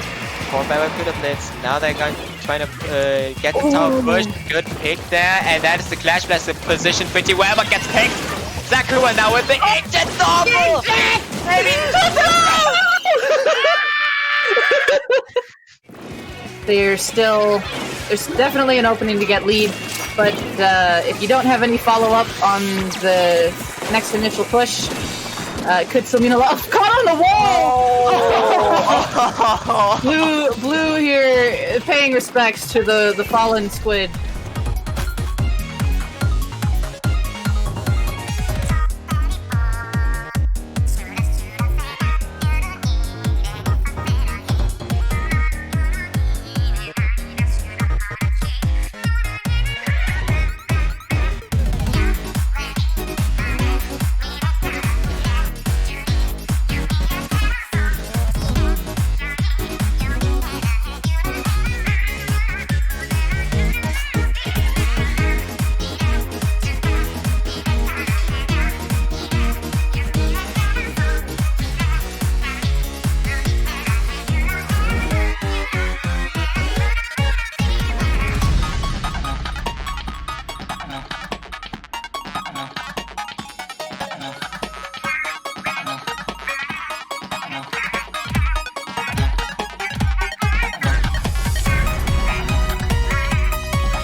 Hello, everyone! Welcome back to Low Ink March 2021. I am Kraken Mare, joined by DRF. How are you doing, DRF? I am doing fantastic today, and I am excited to get into some quality Splatoon play here. Yeah, I think we have two great teams. We have Mission Instinct versus Vaporwave, and we're going to be first going to Clamblitz on Sturgeon Shipyard. I think this map is great. It's going to be a great one. What do you think of some of the key points to this map, DRF? So with Sturgeon Shipyard, I mean, it's a very open map, very, very large map. But the issue with Clamblitz is that there really is only two ways to get to this basket. It's a basket that's really hard to get behind. So there's not going to be as many flank opportunities. So these teams are going to have to take on these pushes just head on. So they're going to really need to focus on some special coordination and, be able to move up to that basket as a team, because it's not really going to work otherwise. Exactly. This map has just those key positions. It's so, if you can focus those key points, you can honestly do quite a lot on this map here. And we are about to get going here on Clamblitz on Sturgeon Shipyard. And we do see Vaporwave here going to bring out a Tri-Slosher here. A great choice. You can definitely slosh towards those snipe areas, etc. With that, it's a nice pick. You can see an Explosion coming out from Mission Instinct here. And that also can kind of do that same thing. Kind of slosh over the sides and take care of anybody that would be trying to sit at the top. Especially that sniper of Vaporwave could do something like that. Yeah, definitely. So, both teams kind of, trying to inch forward a little bit. Neither team taking very strong command in the center area. And finally, 30 seconds into the match, we see our first kill as a member of Vaporwave does go down. Make it 2 and 3 now. So a big opportunity here for Mission Instinct as they get the first score of the game. And the onslaught continues. A nice shutdown there of the Inkjet. And oh my goodness. This is going to be a huge first push for Mission Instinct, and they just continue getting splats left and right, but now they need to get the clams to continue this push. They have more clams coming in from the top. They have enough clams right now to actually KO. We see a lot of those clams going in. Just 4 clams short. Make that 1, make that 0 clams. That is going to be a quick KO, 100-0. Vaporwave outmatched in this one. All of the key positions, such as that sniper, just completely controlled by Mission Instinct here, and this is a quick KO. It's something you rarely see in Clamblitz. Yeah, Clamblitz, it can be a relatively slow pace back and forth. You really just need to put together one solid defensive effort, and you can extend the game by minutes. So, very good job there from Mission Instinct to just shut it down on their first push. They just managed to keep that basket open. They took their time. They didn't throw all their clams in at once, which allowed, them to keep that basket open for as long as they needed as other members of the team went to collect. One thing that we didn't talk about, obviously we can't look at it now, is we had our KAs, and we had 2 KA on the side of Vaporwave. Everyone on Mission Instinct had at least 1. So it was a complete decimation in the kills and the score department. And that's something you don't always see in Splatoon. Usually, even the team that's defending can usually get a lot of picks. So great job by Mission Instinct, absolutely dominating that match. But that match is now in the past. It is a 1-0 situation. But now we're going to be going into Zone's Piranha Pit here. And the new match, hopefully Vaporwave can just relax a little bit and go into this next one. Yeah, they really need to brush this one off, or brush that last one off in order to focus on this next game. So with Splatoon's Piranha Pit, another map that is, decently open. You have those 2 ramps that overlook both zones, and those zones being very close together. The zones can flip pretty easily compared to a couple other 2-zone maps. Yeah, definitely the 2 zones are such a key factor here. There is not very many of them in Splatoon. one of the other big ones that's played here and there is something like black belly zones. So you don't see that too often. There's not too many of those situations where you have to worry about multiple zones. You just usually have to come and deal with one zone more about holding one location. Well, Piranha Pit, there's so many different ways that people can come out of spawn to get to the two different zones that you have to be kind of spread out as a team and adjust as the other team is pushing in if you have control of the zones to be able to control both of them. And we see a lot of zone flips in Piranha Pit flat zones. So I wouldn't be surprised if we see that a lot here. I don't think it's going to be quite as quick of a KO as we saw in that first game. Yeah, and one thing that's interesting to note here is that Vaporwave, for the most part, is keeping a lot of that same composition from the first game, and rather it's Mission Instinct that's made a number of changes. So we'll see how this kind of pans out for them. I mean, they're off to a great start so far with this 3-down situation. So they're going to be able to cap both these zones, ride it out for a little bit as Vaporwave needs to kind of get themselves back on their feet here and try to make a push onto either one of these zones. Yeah, we see Vaporwave Rob here popping out their Ink Armor, trying to get control of the right zone, the left zone here for them. And the Bomb Rush coming out from the Splash, unable to cap either of the zones though, just able to hold that one for a little bit of time. Mission Instinct here still controlling the zone, even though they're 2 down.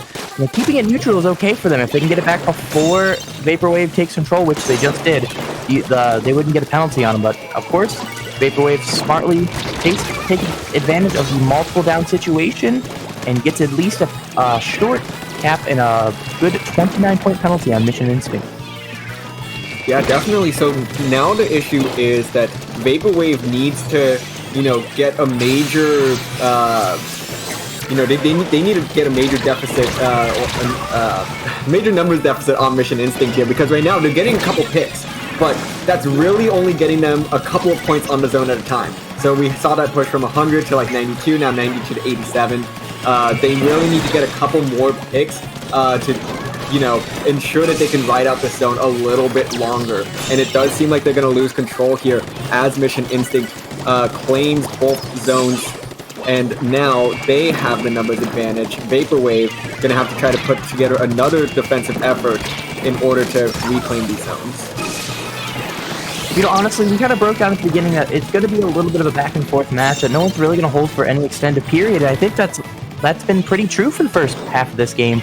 Both these scores aren't that great. This is the first real opportunity that I've seen by either team to be able to just kind of lock out, and we'll see here if Mission Instinct will be able to hold this for any extended period of time as we actually reach the halfway mark here in this game. So right now, though, I don't see that being held too strongly. We see Vaporwave almost able to actually take full control, just slightly, though, in the end, able to edge him out for at least a few more seconds. Yeah, and they're just going to go inch by inch right now, and I mean, that's the way you got to play it. They don't have the penalty, which is fine.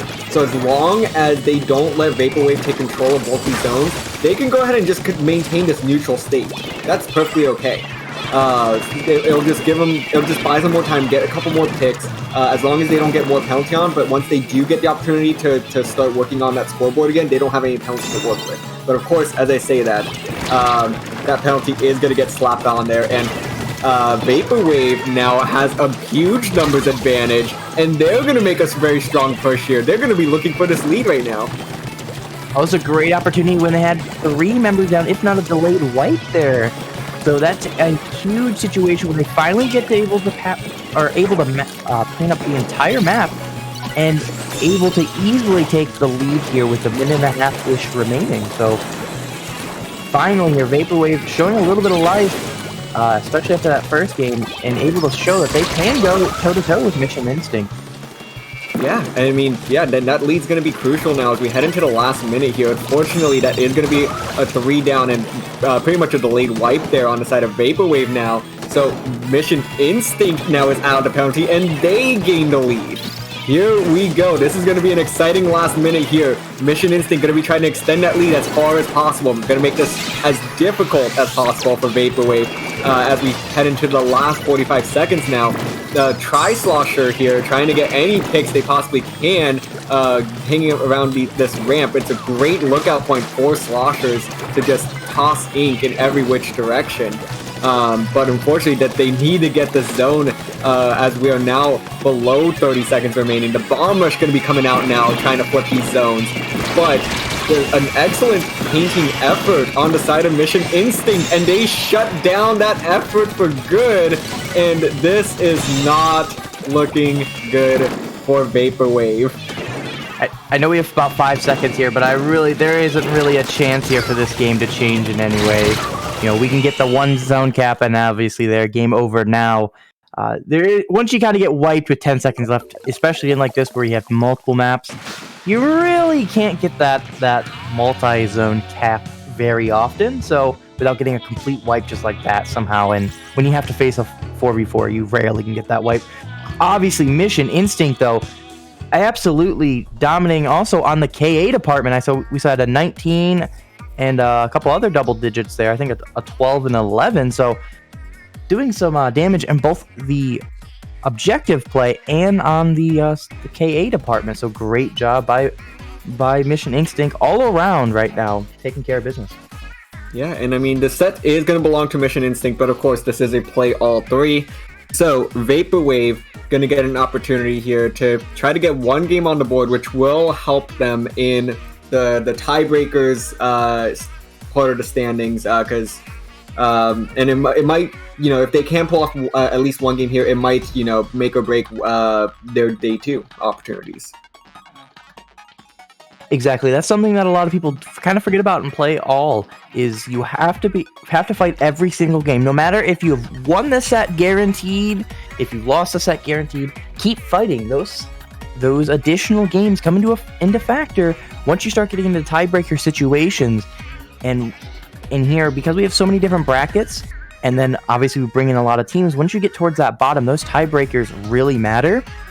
That can take you from something like beta to gamma bracket, or it can just completely knock you out of the brackets because you lost the tiebreaker, you know, that you may have had, 4 and 2 or something like that, and now your tiebreakers are bad because you lost those additional games in those sets. So make sure you take every game seriously. At the end of the day, Low Ink, what it's about is getting that additional experience, and so you should take every game, even those additional games in the best of three, or sorry, excuse me, play all three very seriously.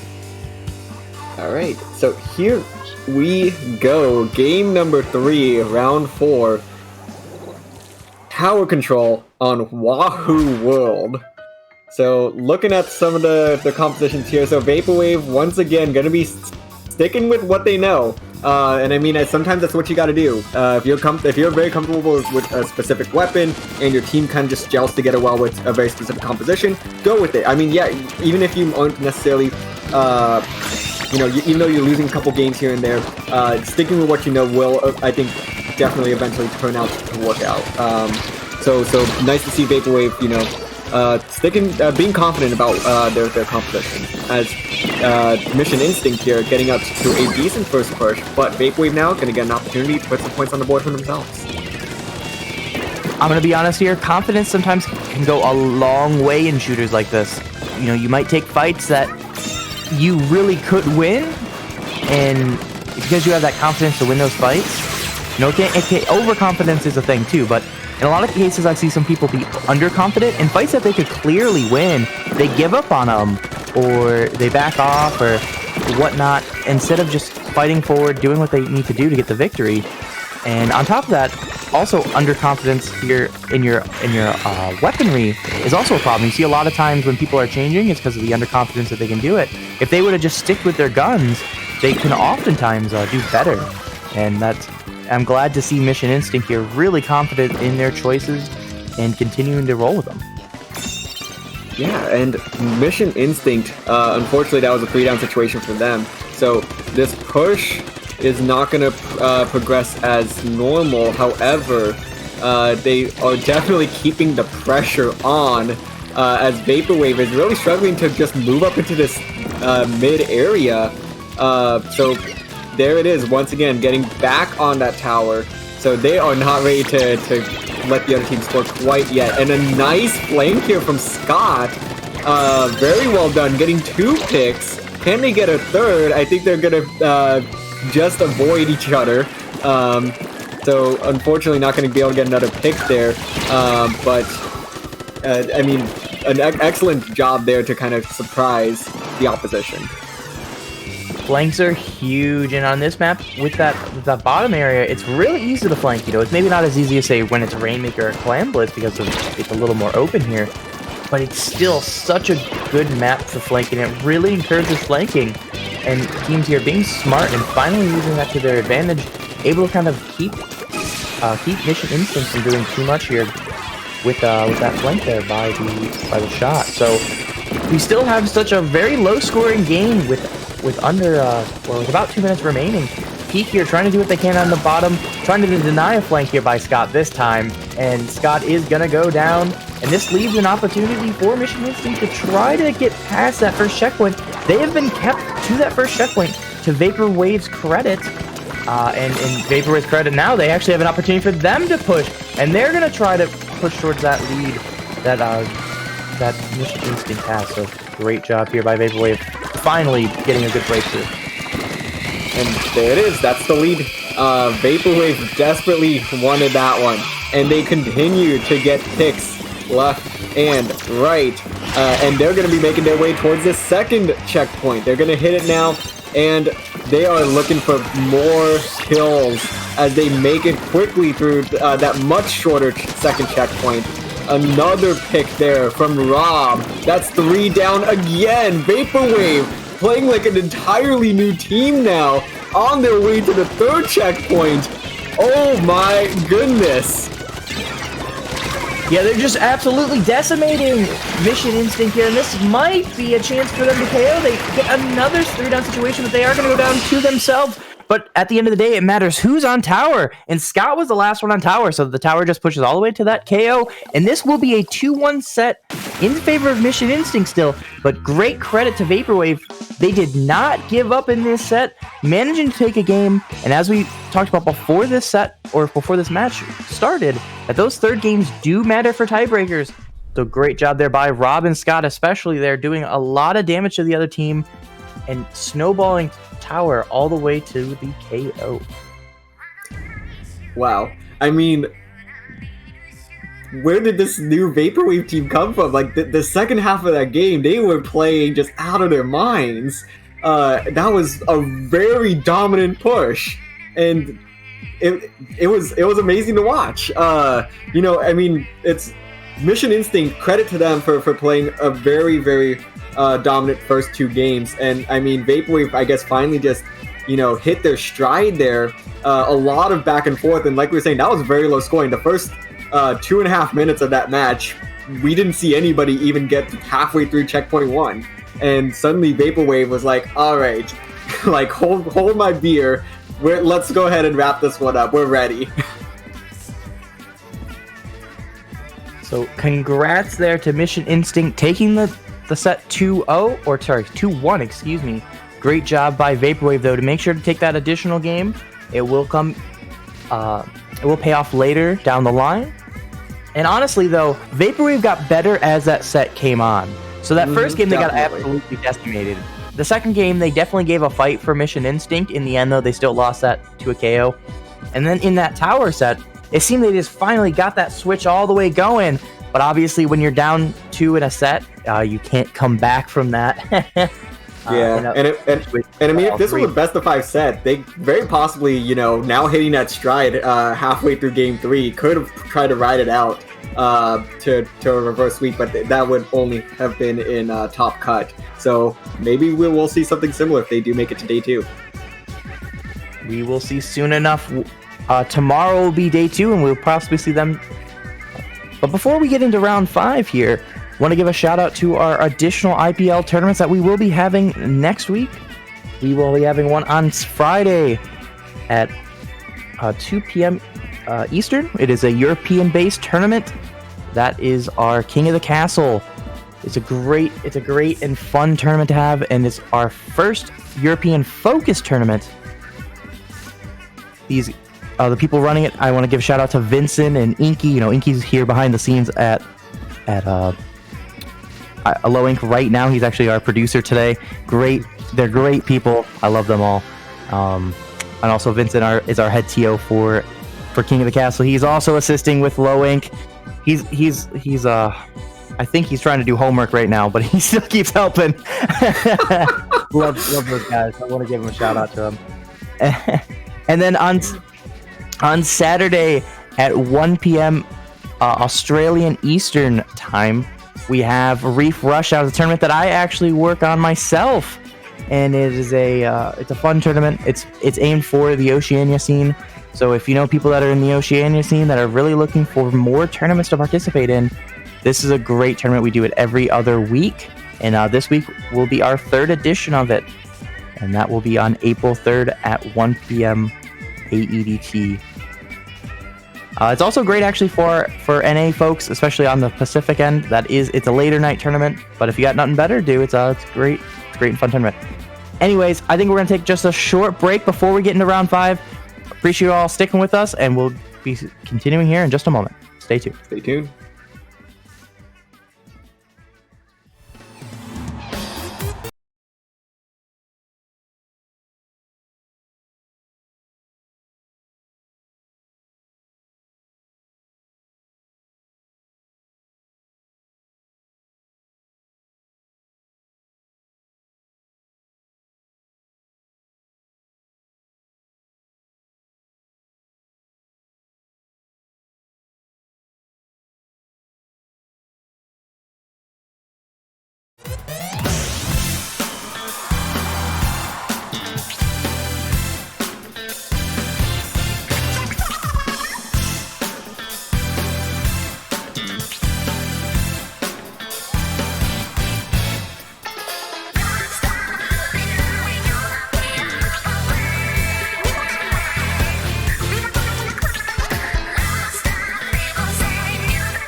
job with those with the shield as well. Cylon's going early, getting the Booyah Bomb, probably get popped as well.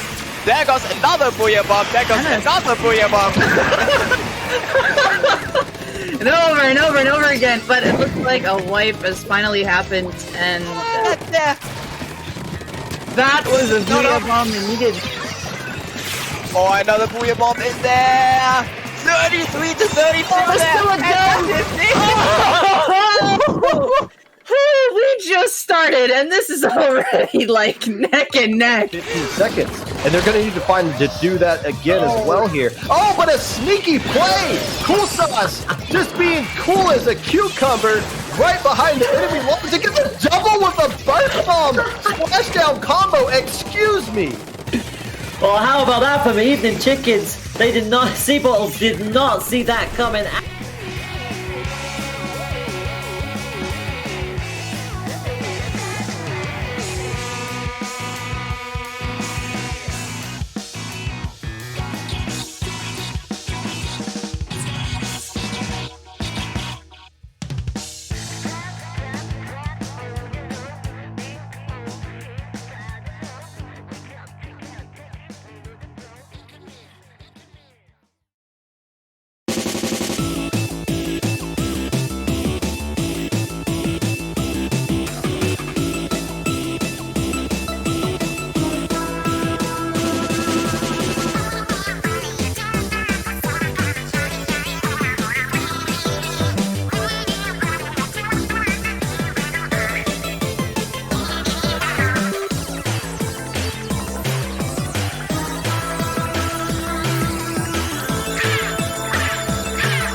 Hello everyone, welcome back to Low Ink March 2021. We are headed into round 5 of Swiss. We have Inksanity versus EMT FREEPAINTERS. Do you recognize anyone here at DRF? Yeah, I mean, I've seen EMT FREEPAINTERS before. It's been a while, at least personally, since I've last seen them play. So I'm kind of excited to see what they've been up to, and kind of see what they bring to this matchup here.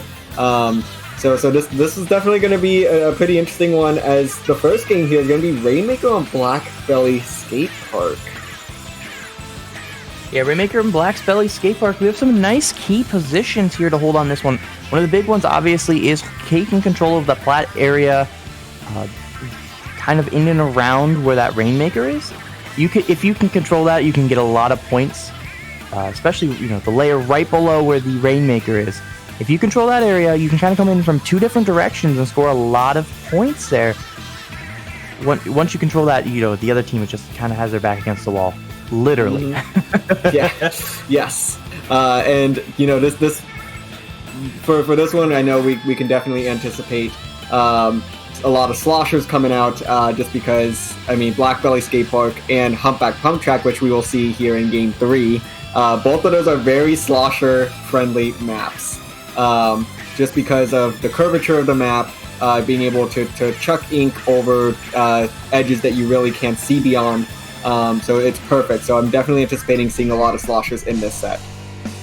In all honesty, all of these maps that we have here are really good for sloshers, especially because it's Clam Blitz on the Reef that we saw in that we're gonna have in our Game 2. So that one, you have a lot of those ledges, especially around the basket. But right now, we are going to be focusing on Rainmaker on Black Belly Skate Park. And we see a blaster come out, and we only see one slosher on the side of Inksanity. But we actually have a disconnect here. We'll see if these teams are going to stop playing, or if they're going to play it out. I think it would be smart of, I believe it is EMT FREEPAINTERS, to not quite play this one out here. Yeah, and it looks like they are going to end up just chilling and spawn, and luckily for us, Rainmaker is a very fast map to KO on, so not gonna have too big of a delay here, and we are gonna go ahead and reset, hopefully get that disconnect player back into the lobby, and we'll go ahead and try to give this one another go. Appreciate, as Popkin said here, appreciate teams that read the rules. Always suggest to read the rules. Sometimes we put some fun stuff in the rules occasionally, you know. On top of the fact, it's just good to know what the rules are in each tournament. Sometimes there's some different stuff that you can sort of, I shouldn't say exploit per se, but, you know, that are in the rules in certain ways that you can, so you know how to proceed properly, or you know, hey, this is how things can run. You know, in some tournaments, it's something like a counterpick tournament, which obviously we don't have here. You can do turf war or something like that, and it's throw in those different curveballs that are within the rules that allow you to maybe get a slight advantage, or just know what situation you're put in. Something like this with the DC rules, obviously. Good job here by EMT to obviously know the rules. So we're going to be getting right back into this Black Belly Rainmaker in just a moment. It shouldn't be too long. Both teams should have to ready up pretty quickly. We can't have weapon swap, so we'll be checking for that. We're going to be watching you teams. We can't have that. Yes. So we'll see if they continue to follow the rules. They've done good so far. All right, here we are. Let's see if everyone's following the rules. We appreciate it if you are. And here we are, Inksanity versus EMT FREEPAINTERS. I think we're good on that team. I think we're good. I think. Right, yeah, a round of applause for these teams for knowing the rules. Always appreciate that. And here we go, Rainmaker on Black Belly Skate Park. Attempt number 2. And they're going to be fighting for that Rainmaker pop. In the end, though, Inksanity is going to get that victory of the pop. And now puts one member down on the side of EMT. And now make that 2 members down. And now this is a situation where EMT has to try to defend every little inch. Because this map can go really fast. We saw how quick it went in that disconnect. Obviously, there was no resistance there, but it just shows how quickly our Rainmaker can go. Oh yes, definitely. And unfortunately, EMT gonna get that shutdown there. But Inksanity does get the pop, and they do get 2 picks as well. So they're gonna be able to continue this push if somebody decides to pick up the Rainmaker. However, it's gonna start flashing, and they're gonna cut this one real close, and they actually let it reset. They had the numbers advantage, so kind of a surprise there. The Booyah Bomb came in the last second to ensure the reset happened. But now, another 3-down situation for EMT. Inksanity can really start to get a push going here if somebody picks up the Rainmaker. There we go, finally gonna see it happen. So now this push is on, but of course, they start this push when the numbers are once again even. Yeah, that's the unfortunate thing. You have to know when you have that numbers advantage and take advantage of it, for that matter. You know, you have to kind of know, hey, this person might be down. I think they were waiting on the Jet Sculpture to come back in, I believe is why. It wasn't, wait, it's not the Jet Sculpture that grabbed it, but whoever was supposed to grab it, waiting for them to come back in. When at the end of the day, you should have, you know, maybe a kind of the order of who should grab it. You know, there may be a situation where there's a 4v1, you know, you don't want to, or 4v0, or sorry, a 1v0, and there's just one person alive. That might be, you know, the Blaster, for example, on EMT. You know, that might normally be the last person to grab it. Obviously, you want to grab it and push it forward. So, kind of knowing the order of when people should grab it is also part of the game here. And unfortunately for Inksanity, I don't think they were quite there on that one. And this left an opportunity here where there's only 38 points on the board in the first 2.5 minutes. It's quite a low-scoring Rainmaker game, especially on Black Belly, where we usually see that get up at minimum to 70 points on the board. Yeah, and Inksanity still keeping the pressure on EMT, as you know, they're just continuing to paint all over EMT's base. So unfortunately, not going to get any picks quite yet. And there we go. The Rainmaker does get shut down. That is a 2-down situation on the side of Inksanity. So EMT now going to get an opportunity to try to pick this up, and they're going to run with this. They're going to try to take the half pipe, it looks like. Definitely not the most common way to take it, and the Tri-Slosher going to be shutting that one down. Another pick from the Tri-Slosher. Tri-Slosher's out for a third here, trying to pursue this the Stingray there, but unfortunately not going to do it. Great job by that Tri-Slosher. If you look at the top here, you can see that they actually, what shows what's called, if you look above their weapon, you see the numbers 11 and 3. So the 11 is actually their KA, so kills and assists. While that 3 number, that's not their deaths. What that is their special use.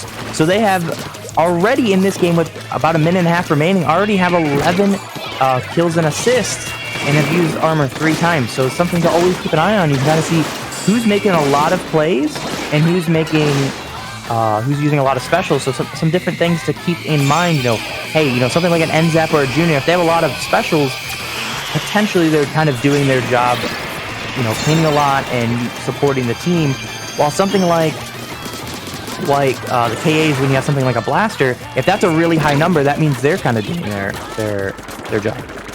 Yeah, and EMT Freepainters there do get the lead with less than a minute to go. So nice job there. I mean, the half pipe is usually one of the less popular ways they're trying to take this. So now the pressure though is on Inksanity to make something happen here in the final 40 seconds of this game.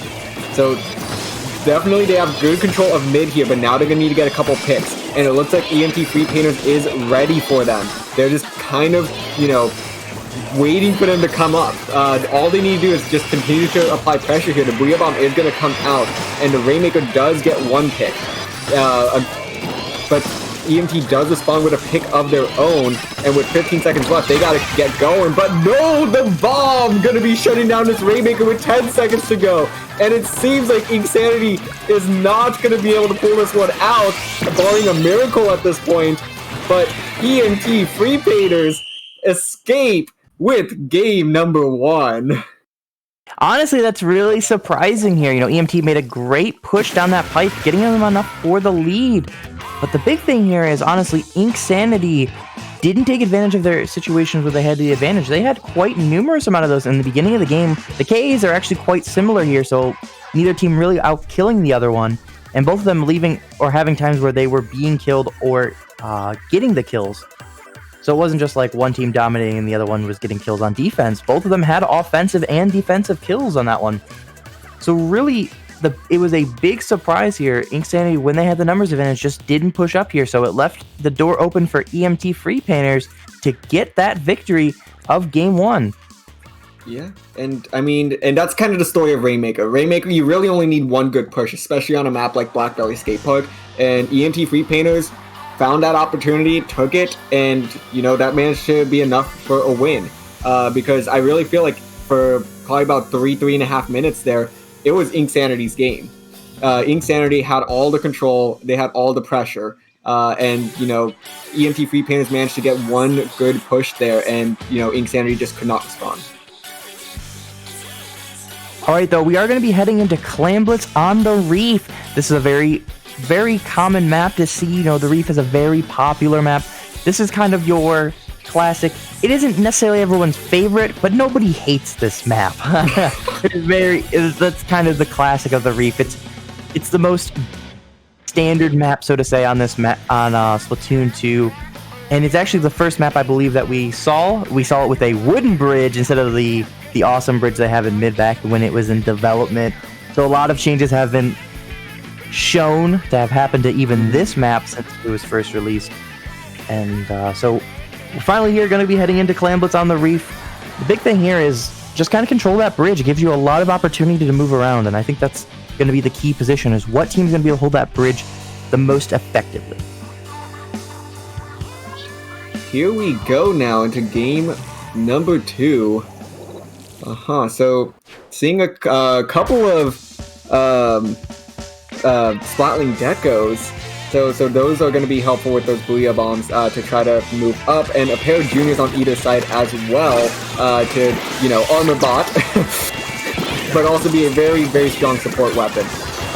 And both teams just going straight for this bridge, a big clash here at the bridge, as we see a couple of splats on either side here. Neither team necessarily has the clams quite yet for a push, but both teams are already having the very strong aggression here and are trying to make a push, even though there really is no clams to support either side quite yet.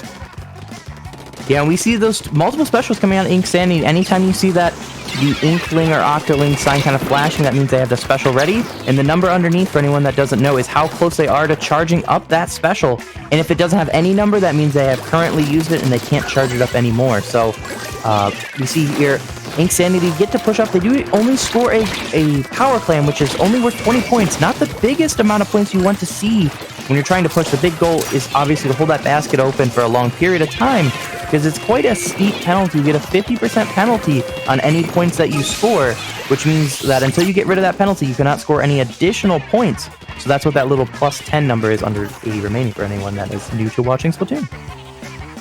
Yeah, I think that's a pretty good crash course right there. And now we do see EMT FREEPAINTERS with a power clam. Each side actually has a power clam now. So both are going to be trying to make moves towards the basket. Who's going to get it first? And it seems like it's going to be EMT FREEPAINTERS that's going to get the dunk here. But unfortunately, with no clams to follow up, this is another one and done situation.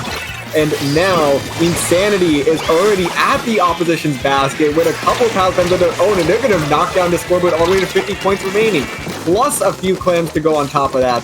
Now down to 41 points remaining, and they're looking for more kills, but unfortunately, the two remaining members there are going to get shut down, and that's going to be the end of that push, as EMT FREEPAINTERS is actually going to go ahead and pick up that pity clam right away.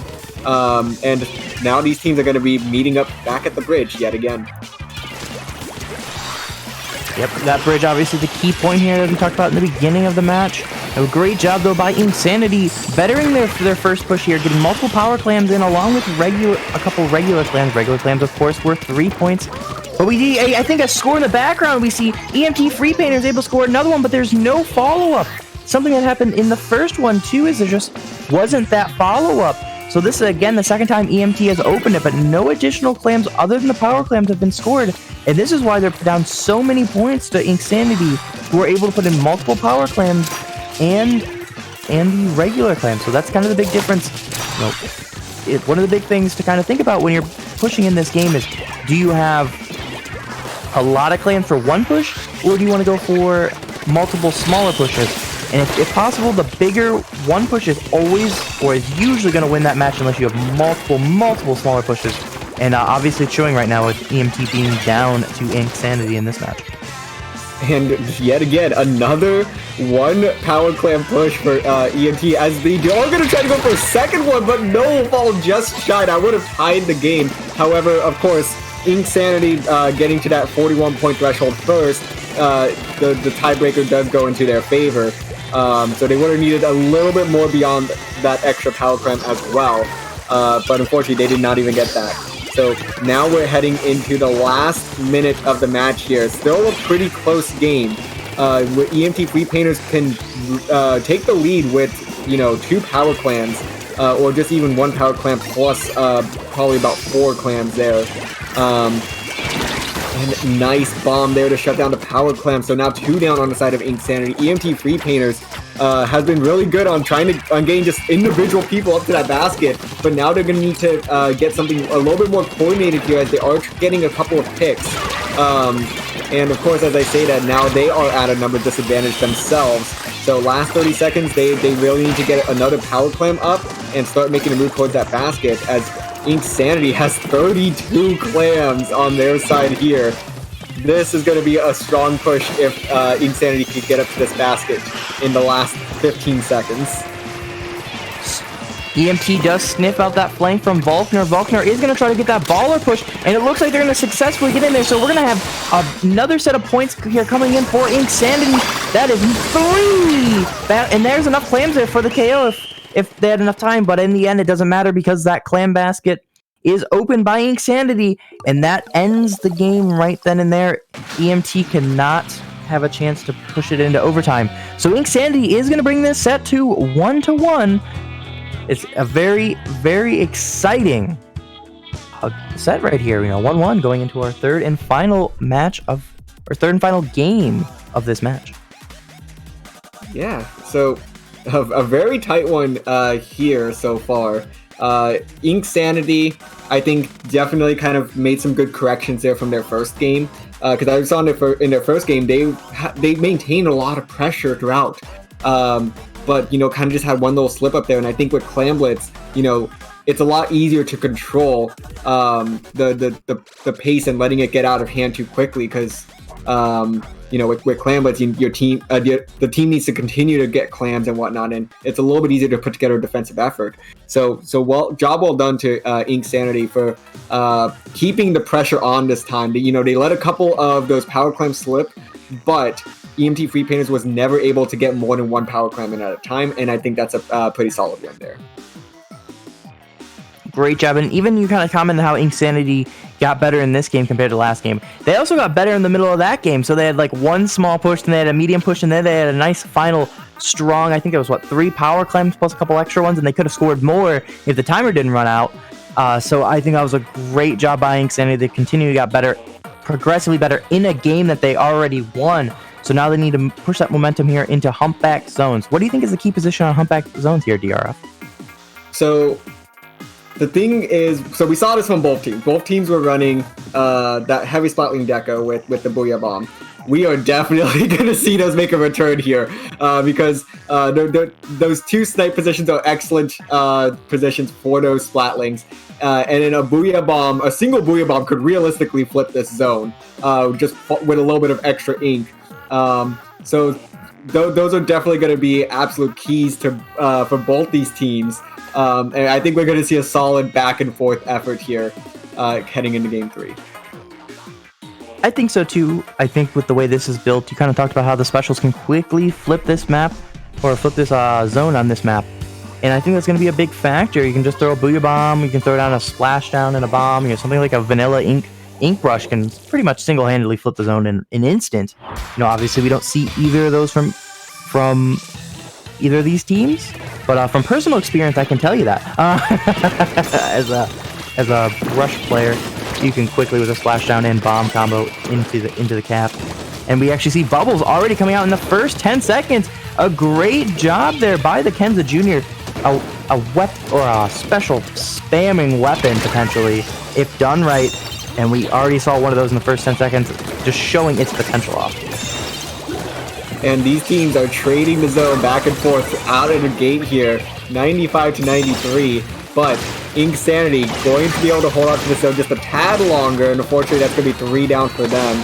So an EMT FREEPAINTERS should be able to claim this zone, but somehow, despite being 3 down, Inksanity's the one that's still in control, and they're going to be able to continue holding this. They survived that 3 down situation absolutely beautifully. And I think it might have just been because of some of the specials there might have come out a little bit late. They did get a couple of picks, but unfortunately was not going to help them return that zone back in their favor. And now we're below 50 points remaining for Inksanity. They're putting some big points on the board now. And they're going to maintain control yet again. The bubble's coming out, but the bubble is going to be coming from pretty far away here. And that Booyah Bomb is what's finally going to do it for EMT FREEPAINTERS as they cap the zone, but not before, they kind of let the bleeding go on a little bit long there. Yeah, I mean, honestly, what happened there with the first part of it, EMT FREEPAINTERS couldn't grab it because they had one member in Inkjet. The only one that was really in position to do anything was an Inkjet.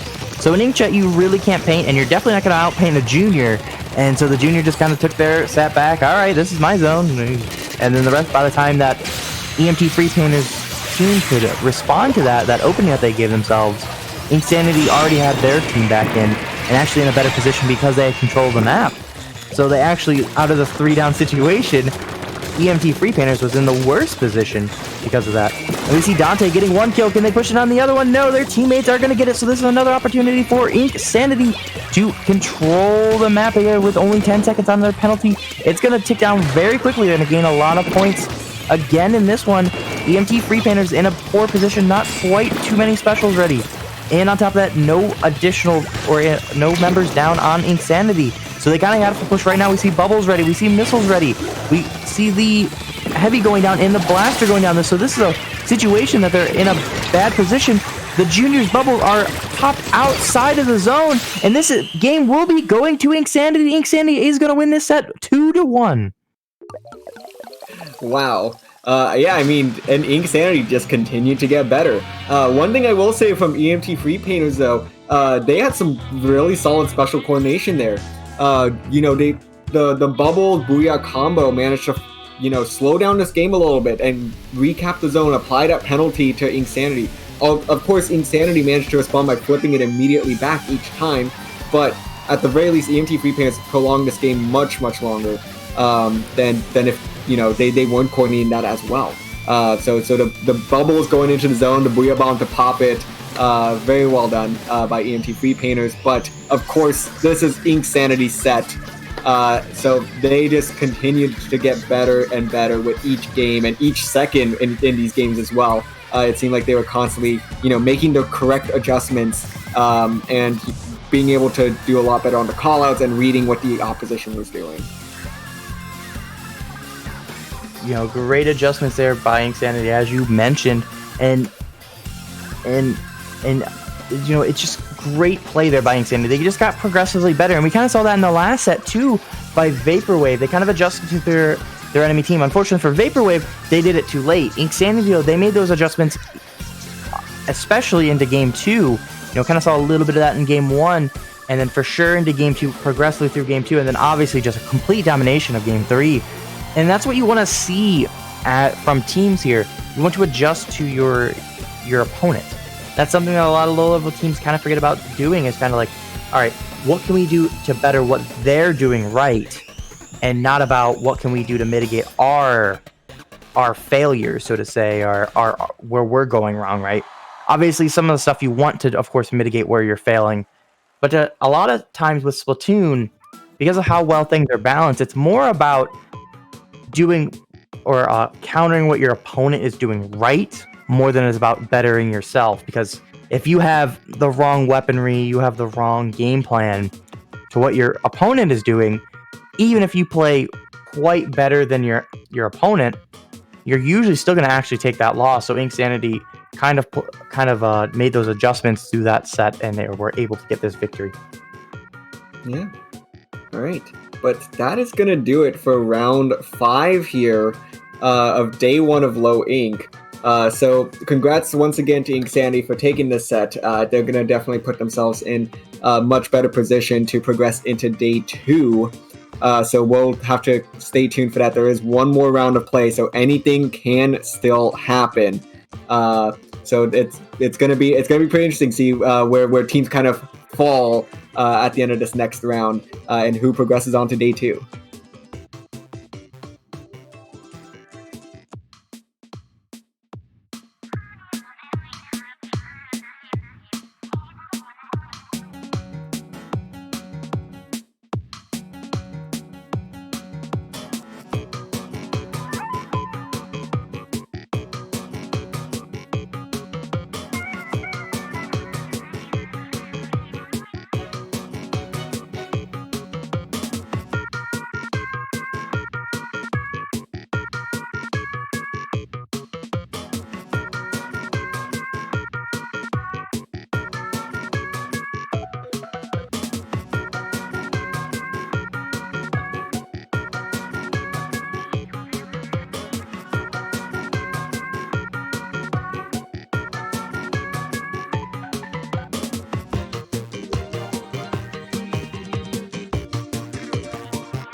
Mini put this game away in overtime. They don't have any clams, but for some reason they refuse to die. They finally go down there, but there's not going to be a lot of overtime seconds left on the clock here. They're going to have to go right now, and it looks like they are going to do just that. There might be a flank coming from Sook to stop this. They don't. So the basket does get popped, and a few players are down. Each kill here that Squid Rose makes is huge, and here comes already past 50, already down to 40, but not a lot of players left alive.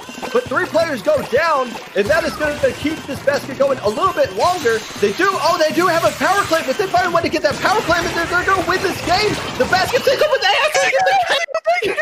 Good amount of clams here too.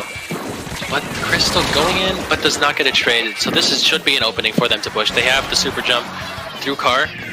Some clean throws in. And it looks like it's just the shot left. And it's the delayed wipe. You see the Dynamo coming out first. But they can't do quite enough to stop this push. As I mentioned before, at this point I want to see somebody going and running clamps to kill this game off. They've got down to 18. They can do it. It might actually happen here. Oh, that's a quick basket knockout. That was really, really clean.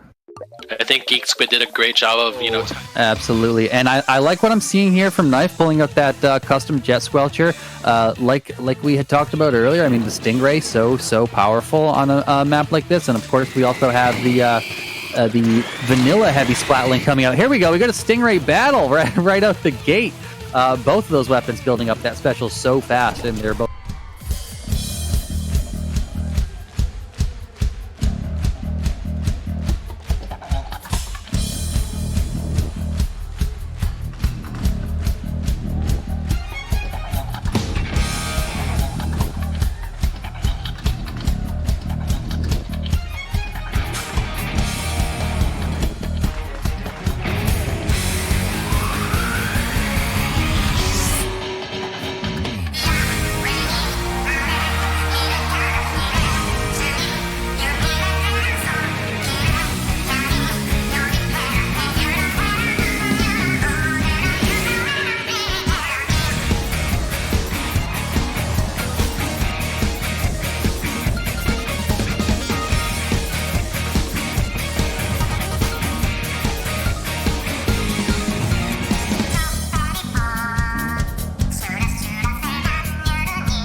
quick one.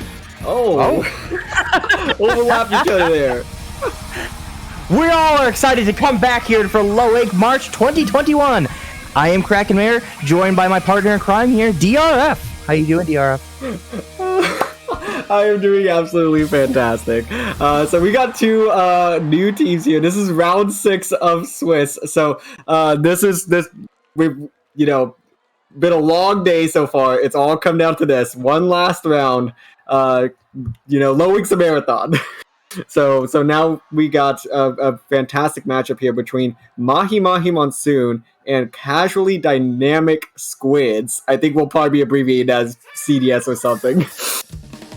Yeah, we'll call them CDS. Obviously, they have the CDS as their image. They clearly are making a reference to that, so we'll call them CDS. And we have Mahi-Mahi. We'll probably just keep them Mahi-Mahi.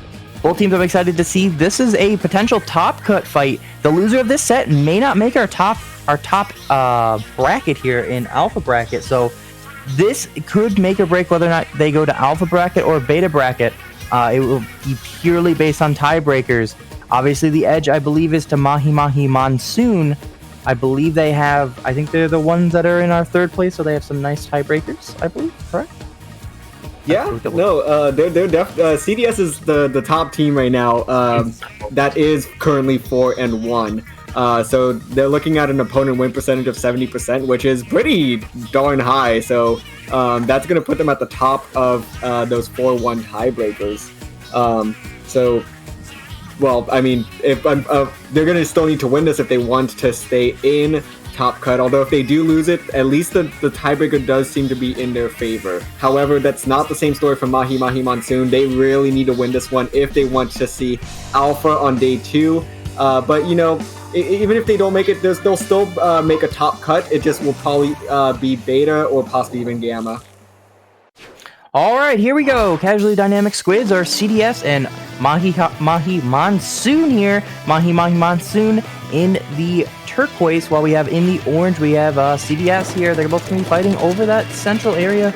In this map, we do not have the bridge being completely closed, so this is an opportunity here for those backlines to kind of sit up top, and we kind of see that Hydra already doing that so far, and there isn't really an equivalent on the side of Mahi-Mahi. So this is an opportunity here for that Hydra to assert a lot of power without much pressure back.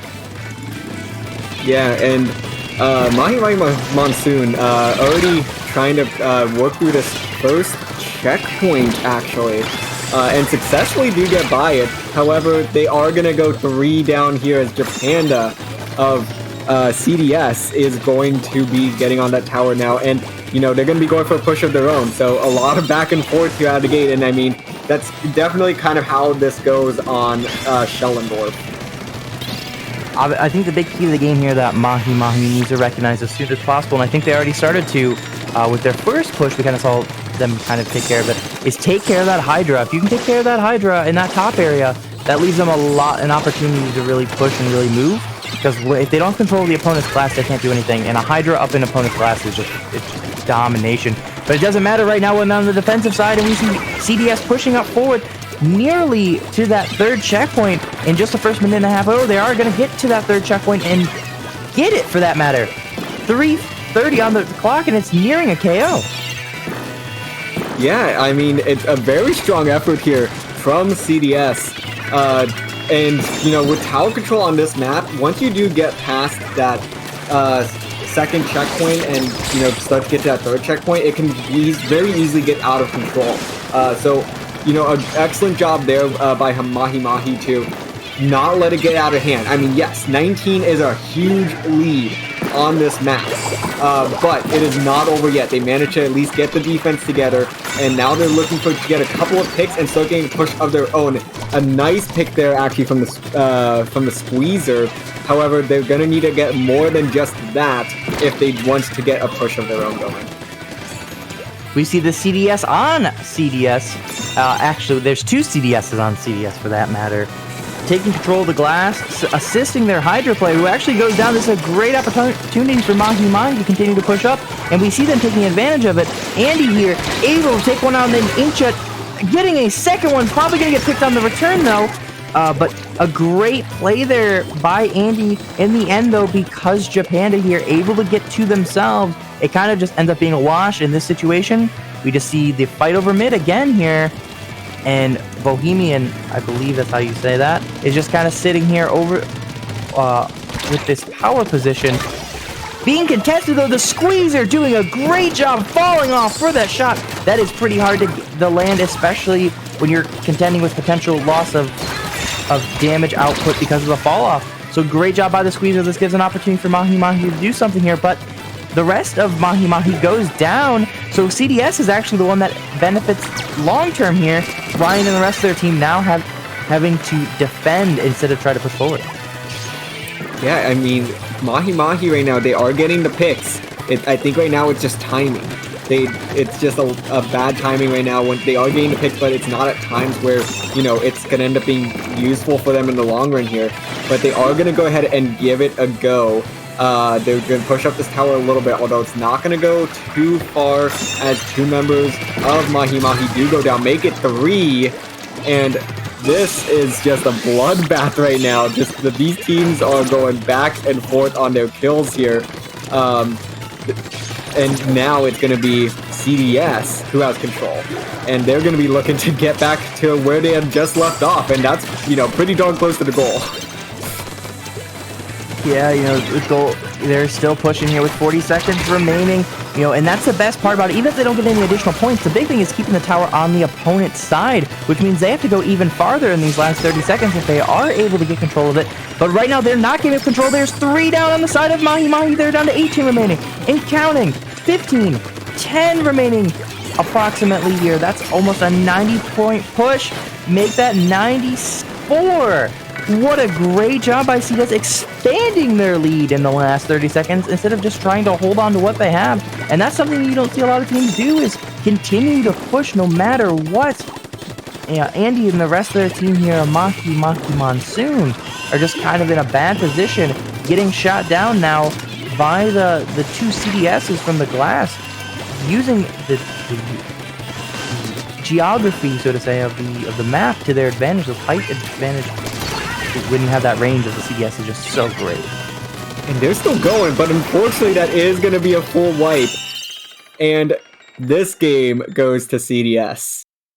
But, I mean, what an effort there in overtime, though, from Mahi-Mahi Monsoon. They had to take that coast to coast, literally. One side of the map to the complete opposite side, and they got about 3/4 of the way there. So not a bad effort to try to, you know, make something of this game that seemed completely lost. But unfortunately it was just a little bit too far, and CDS did manage to come up clutch with a couple of those last minute picks there. So this game, it does belong to CDS. Great job by CDS, though. I think overall just kind of really controlling that match here. You know, and once we kind of get to the end of Swiss, you kind of really expect to see a lot of close sets here. And in that one, I would say CDS had a pretty good advantage over Mahi-Mahi, which is quite surprising. The way Swiss is built, the farther you go into Swiss in general, the closer your matchups are going to be. So, you know, even if you're something like a new team that is really new to Splatoon, doesn't have a lot of experience, you might get bodied the first few rounds, right? But as you progress, even if you're still losing rounds 3 and 4, those matches should feel closer. They shouldn't feel like you're just getting absolutely decimated, even if you are end up saying going 3-0. You're getting 3-0'd, I should say. But especially once you get into round 5 and 6, those matches should feel like, okay, if we had just made a couple different plays, we should have at least won that match, if not actually winning the matches here. And honestly, I felt like Mahi-Mahi was down that entire time, but that just could be the nature of tower control. I really think that CDS had a great weapon pool for the map, and that was a just great thought of how they were going to play that one out. And let's see how they're going to respond to Rainmaker on Inkblot Art Academy. What do you think of the key positions on this one? So I think with Inkblot in general, this is an easy map to lock out your opponent, and you just don't want to end up in that position. This is going to basically be whichever team can kind of, you know, get first control of that center area and start to get a push going. Once you get up onto your opponent's plat, it can be very, very hard to just continue to contest that. and try to put together a defensive effort. It's just super tricky. So being able to just maintain pressure once you do get your push going, you do not want to let up. And we see here in the first 10 seconds, that is a slight advantage already to CDS, able to get one member down and push the rest of Mahi-Mahi back. The big thing here, though, is Mahi-Mahi is able to keep its ground, though, on the plat. The rest of CDS kind of not able to push too much further than the ramp. Great defense so far by Mahi-Mahi in this first 30 seconds is effectively a wash so far. And actually, maybe even a more beneficial to Mahi-Mahi towards the end of this, since now they have full control of mid and are making their way onto the plat, something that CDS couldn't do for that first initial push. Yeah, and it looks like it's going to be Mahi-Mahi Monsoon trying to push right now, but unfortunately they don't get any points on the board, and that's going to be 3 down. So now Ryan here going to have to shark and play very cautiously, wait for the opponent to kind of go by perfectly. There we go. One pick, but unfortunately that's all Ryan is going to be getting as CDS now, starts to make a move on the Rainmaker. I mean, both these teams are doing a good job of, just preventing the other team from getting too far in. So this is a very low-scoring Rainmaker match, for the first 2 minutes here. I mean, if they can keep up this defense, Mahi-Mahi really puts itself in a position to do a lot in the future in the game once you finally get that opening that they need. And that's one of the big things is, can you get that opening and can you take advantage of it? Right? Hold the other team as much as you can. Be smart about trying not to go completely white. Try, especially in Rainmaker mode, when it can just completely switch sides in a blink of an eye. And that's the notorious part of Rainmaker, is how fast it can move, and some players don't like that part. Yeah, but it, funny enough, kind of plays into the way Splatoon 2 wants to be. The way the devs have kind of built it. It's a lot faster pace than Splatoon 1, and I feel like Rainmaker kind of exemplifies that even more. I feel like the devs love Rainmaker, just kind of the way it kind of plays out here. Buck, though, with the Rainmaker, going to push quickly here, able to get onto the plat, but not able to score much.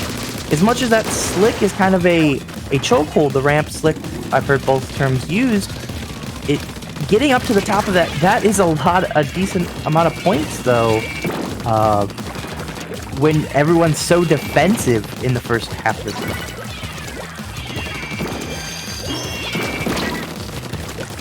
We do see that Rainmaker is reset. Paul, you thought we lost you there for a minute. Yeah, I think I got lost there for a second, but I am back now. So it is all good, though. And now we do see a 2v2 situation here, and this is actually going to be Mahi-Mahi Monsoon's lead, and they're going to try to take it almost all the way here.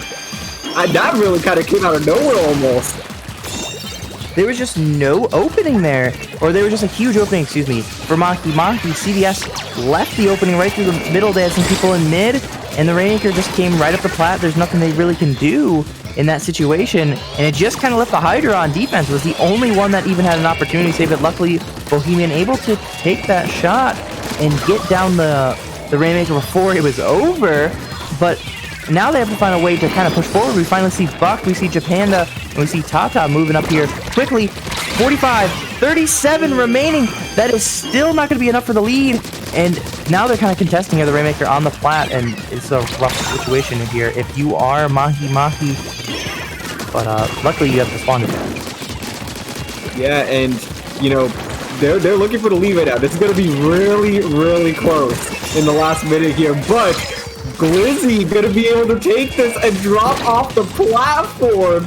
Beautifully executed right there. Somehow still alive. I have no idea how Glizzy managed to take that, all the way up to the opponent's plat. Glizzy should not have survived that long, but it somehow worked. Yeah. Actually, wow, that was a surprise. Bohemian's really shown as a really great Hydra so far. But in that case, I think they just got absolutely beat by the movement, and that Glizzy, I think it was, showed. And now this puts an opportunity where CDS now is back here at the edge of the plat instead of right about the lead. and now they have to fight in overtime. They have 20 seconds here because of that Rainmaker time at max, and obviously that is not going to be kept here. Mahi-Mahi able to take them down, and this will be a 1-1 set. You know, I talked about that round 6 should be a pretty close set, and I think now we finally are seeing that happening. Yep. Yeah, they're putting on a good show for us here, that's for sure. And Japan today with that 14 KA, unfortunately not going to be enough to secure the victory here. But I definitely think CDS had a very strong control of this game for the most part.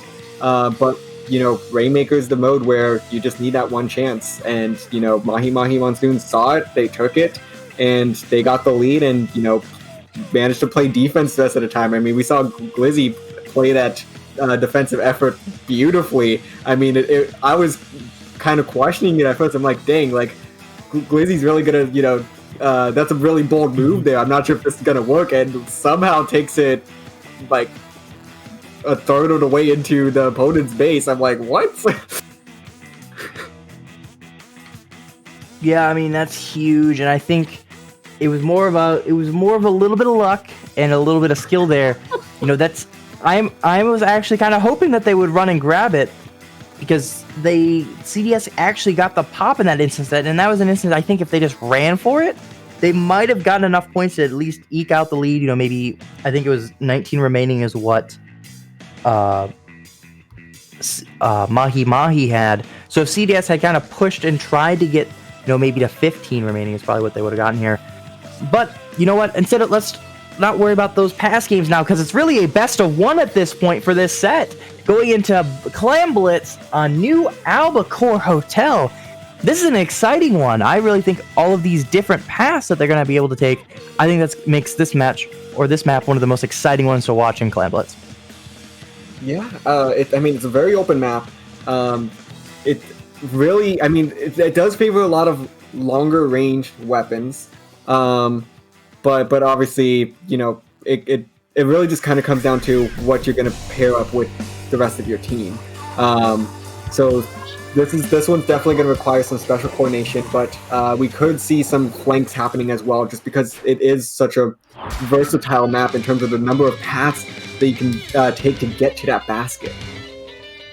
Yeah, and that's like I said, kind of the greatest part before you were talking about it too.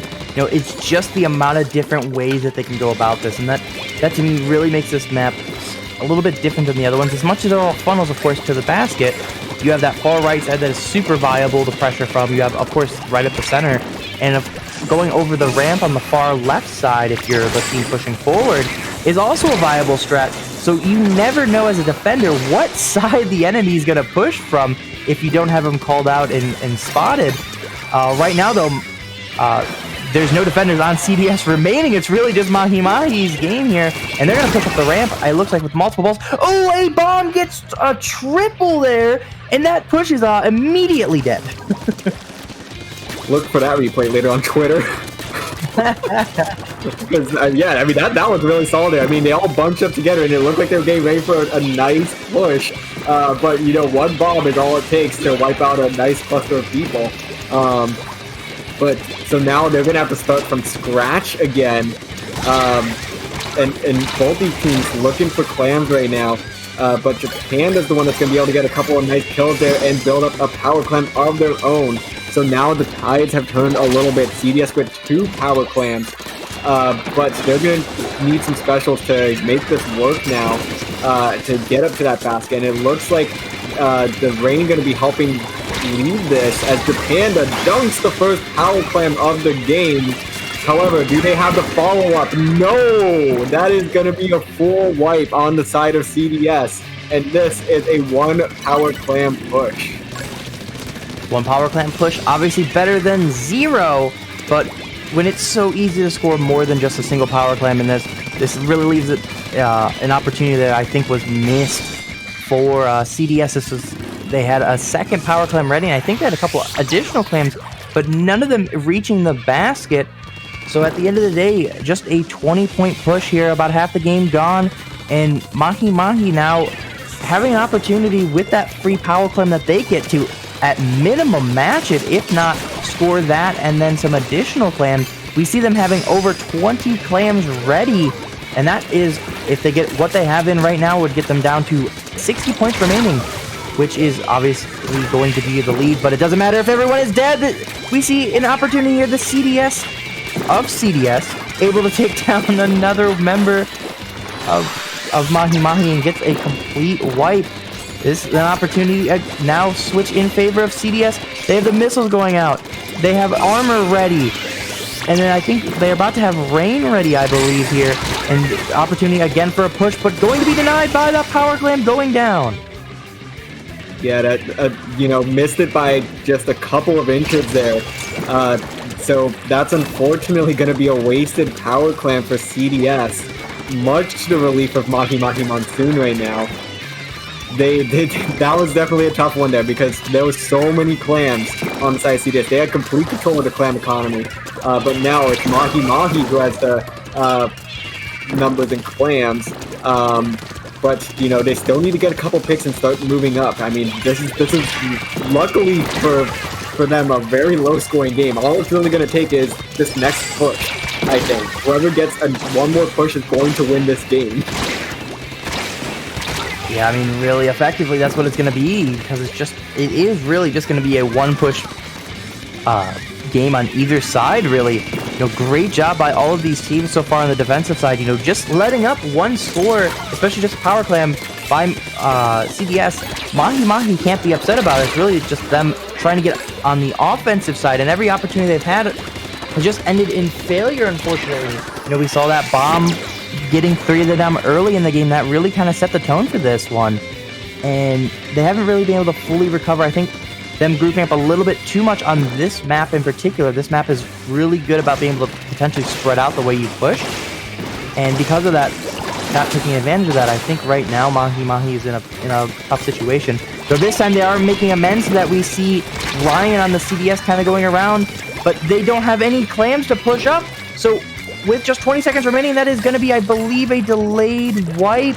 If not, maybe Ryan kind of snuck out of there. But either way, that is everyone out of the field of play effectively here for Mahi-Mahi. And this is going to be a one-ball push, I believe. And it's going to be a victory for CDS. Yes, this game is now over. Who would have thought that going into this game, that we were going to see one dunk, and that was it? Imagine going to a basketball game and one dunk is made, and the rest of the time, both teams are just playing defense and missing their shots. Yeah, really. I mean, that was more of a great defensive game. You don't see that too often in this game. It's similar kind of like the modern NFL for those few people that have watched old NFL versus new NFL or newer year NFL. A lot of rules in the way the developers in Splatoon have made this game to be more about offensive pushes. This is one of those rare defensive battles that you see in Splatoon. You rarely see those in the NFL, and just one of those great times to show how great defensively both these teams are. Now, the big thing is, will both of these teams learn from this and work on their offensive side to break through that defense? But either way, great job here by CDS getting that victory in round 6 of Swiss, and which means they should be moving on to our alpha bracket tomorrow. Yeah, we will definitely be seeing them there, because that's going to be 5-1 for day 1 for CDS. So very strong effort from them all day long. And I think we saw here in this set as well that they played very, very well together. So, but I think that's basically going to conclude it here for us on day 1. We had some amazing games today. We really did. We had some amazing games, and we are very thankful for you all that are here on the stream, for all of you that have participated today. And of course, I want to shout out all the staff. You guys do an amazing amount of work. Everyone from Popgun to Sky to Vincent that I talked about earlier, Inky, Hohen, just to name a few. You guys are great. I'd love to shout out everyone, but that'd be a pretty long list. I have to get the script out here. I appreciate everyone here that's involved with IPL and, of course, Low Ink, especially with this. And I think we're gonna be moving on to a raid. We're gonna raid in the zone over there at Endgame TV. Make sure to stay tuned tomorrow, of course, for day 2 of Low Ink, and we have a little bit of a special announcement during day 2. So make sure to watch. All right, yeah. So I think that's gonna do it for us here. I guess just real quick before we go, Kraken, do you have anything you want to plug here? Well, personally, you can always find me at Kraken_Mare on Twitter. Find me on Discord. Kraken Mare, and my tag's all 7s. Find me anywhere. I'm open. Yell at me. Whatever works. How about you, dude? Oh man. Yeah, as for myself, Twitter at DRF_Splatoon, Twitch, Triton DRF. So definitely can catch me at either of those places. But yeah, that's gonna, I guess, do it for us here then. So thank you all so much for watching, and make sure to stick around for In the Zone and come back tomorrow for day 2 of Low Ink.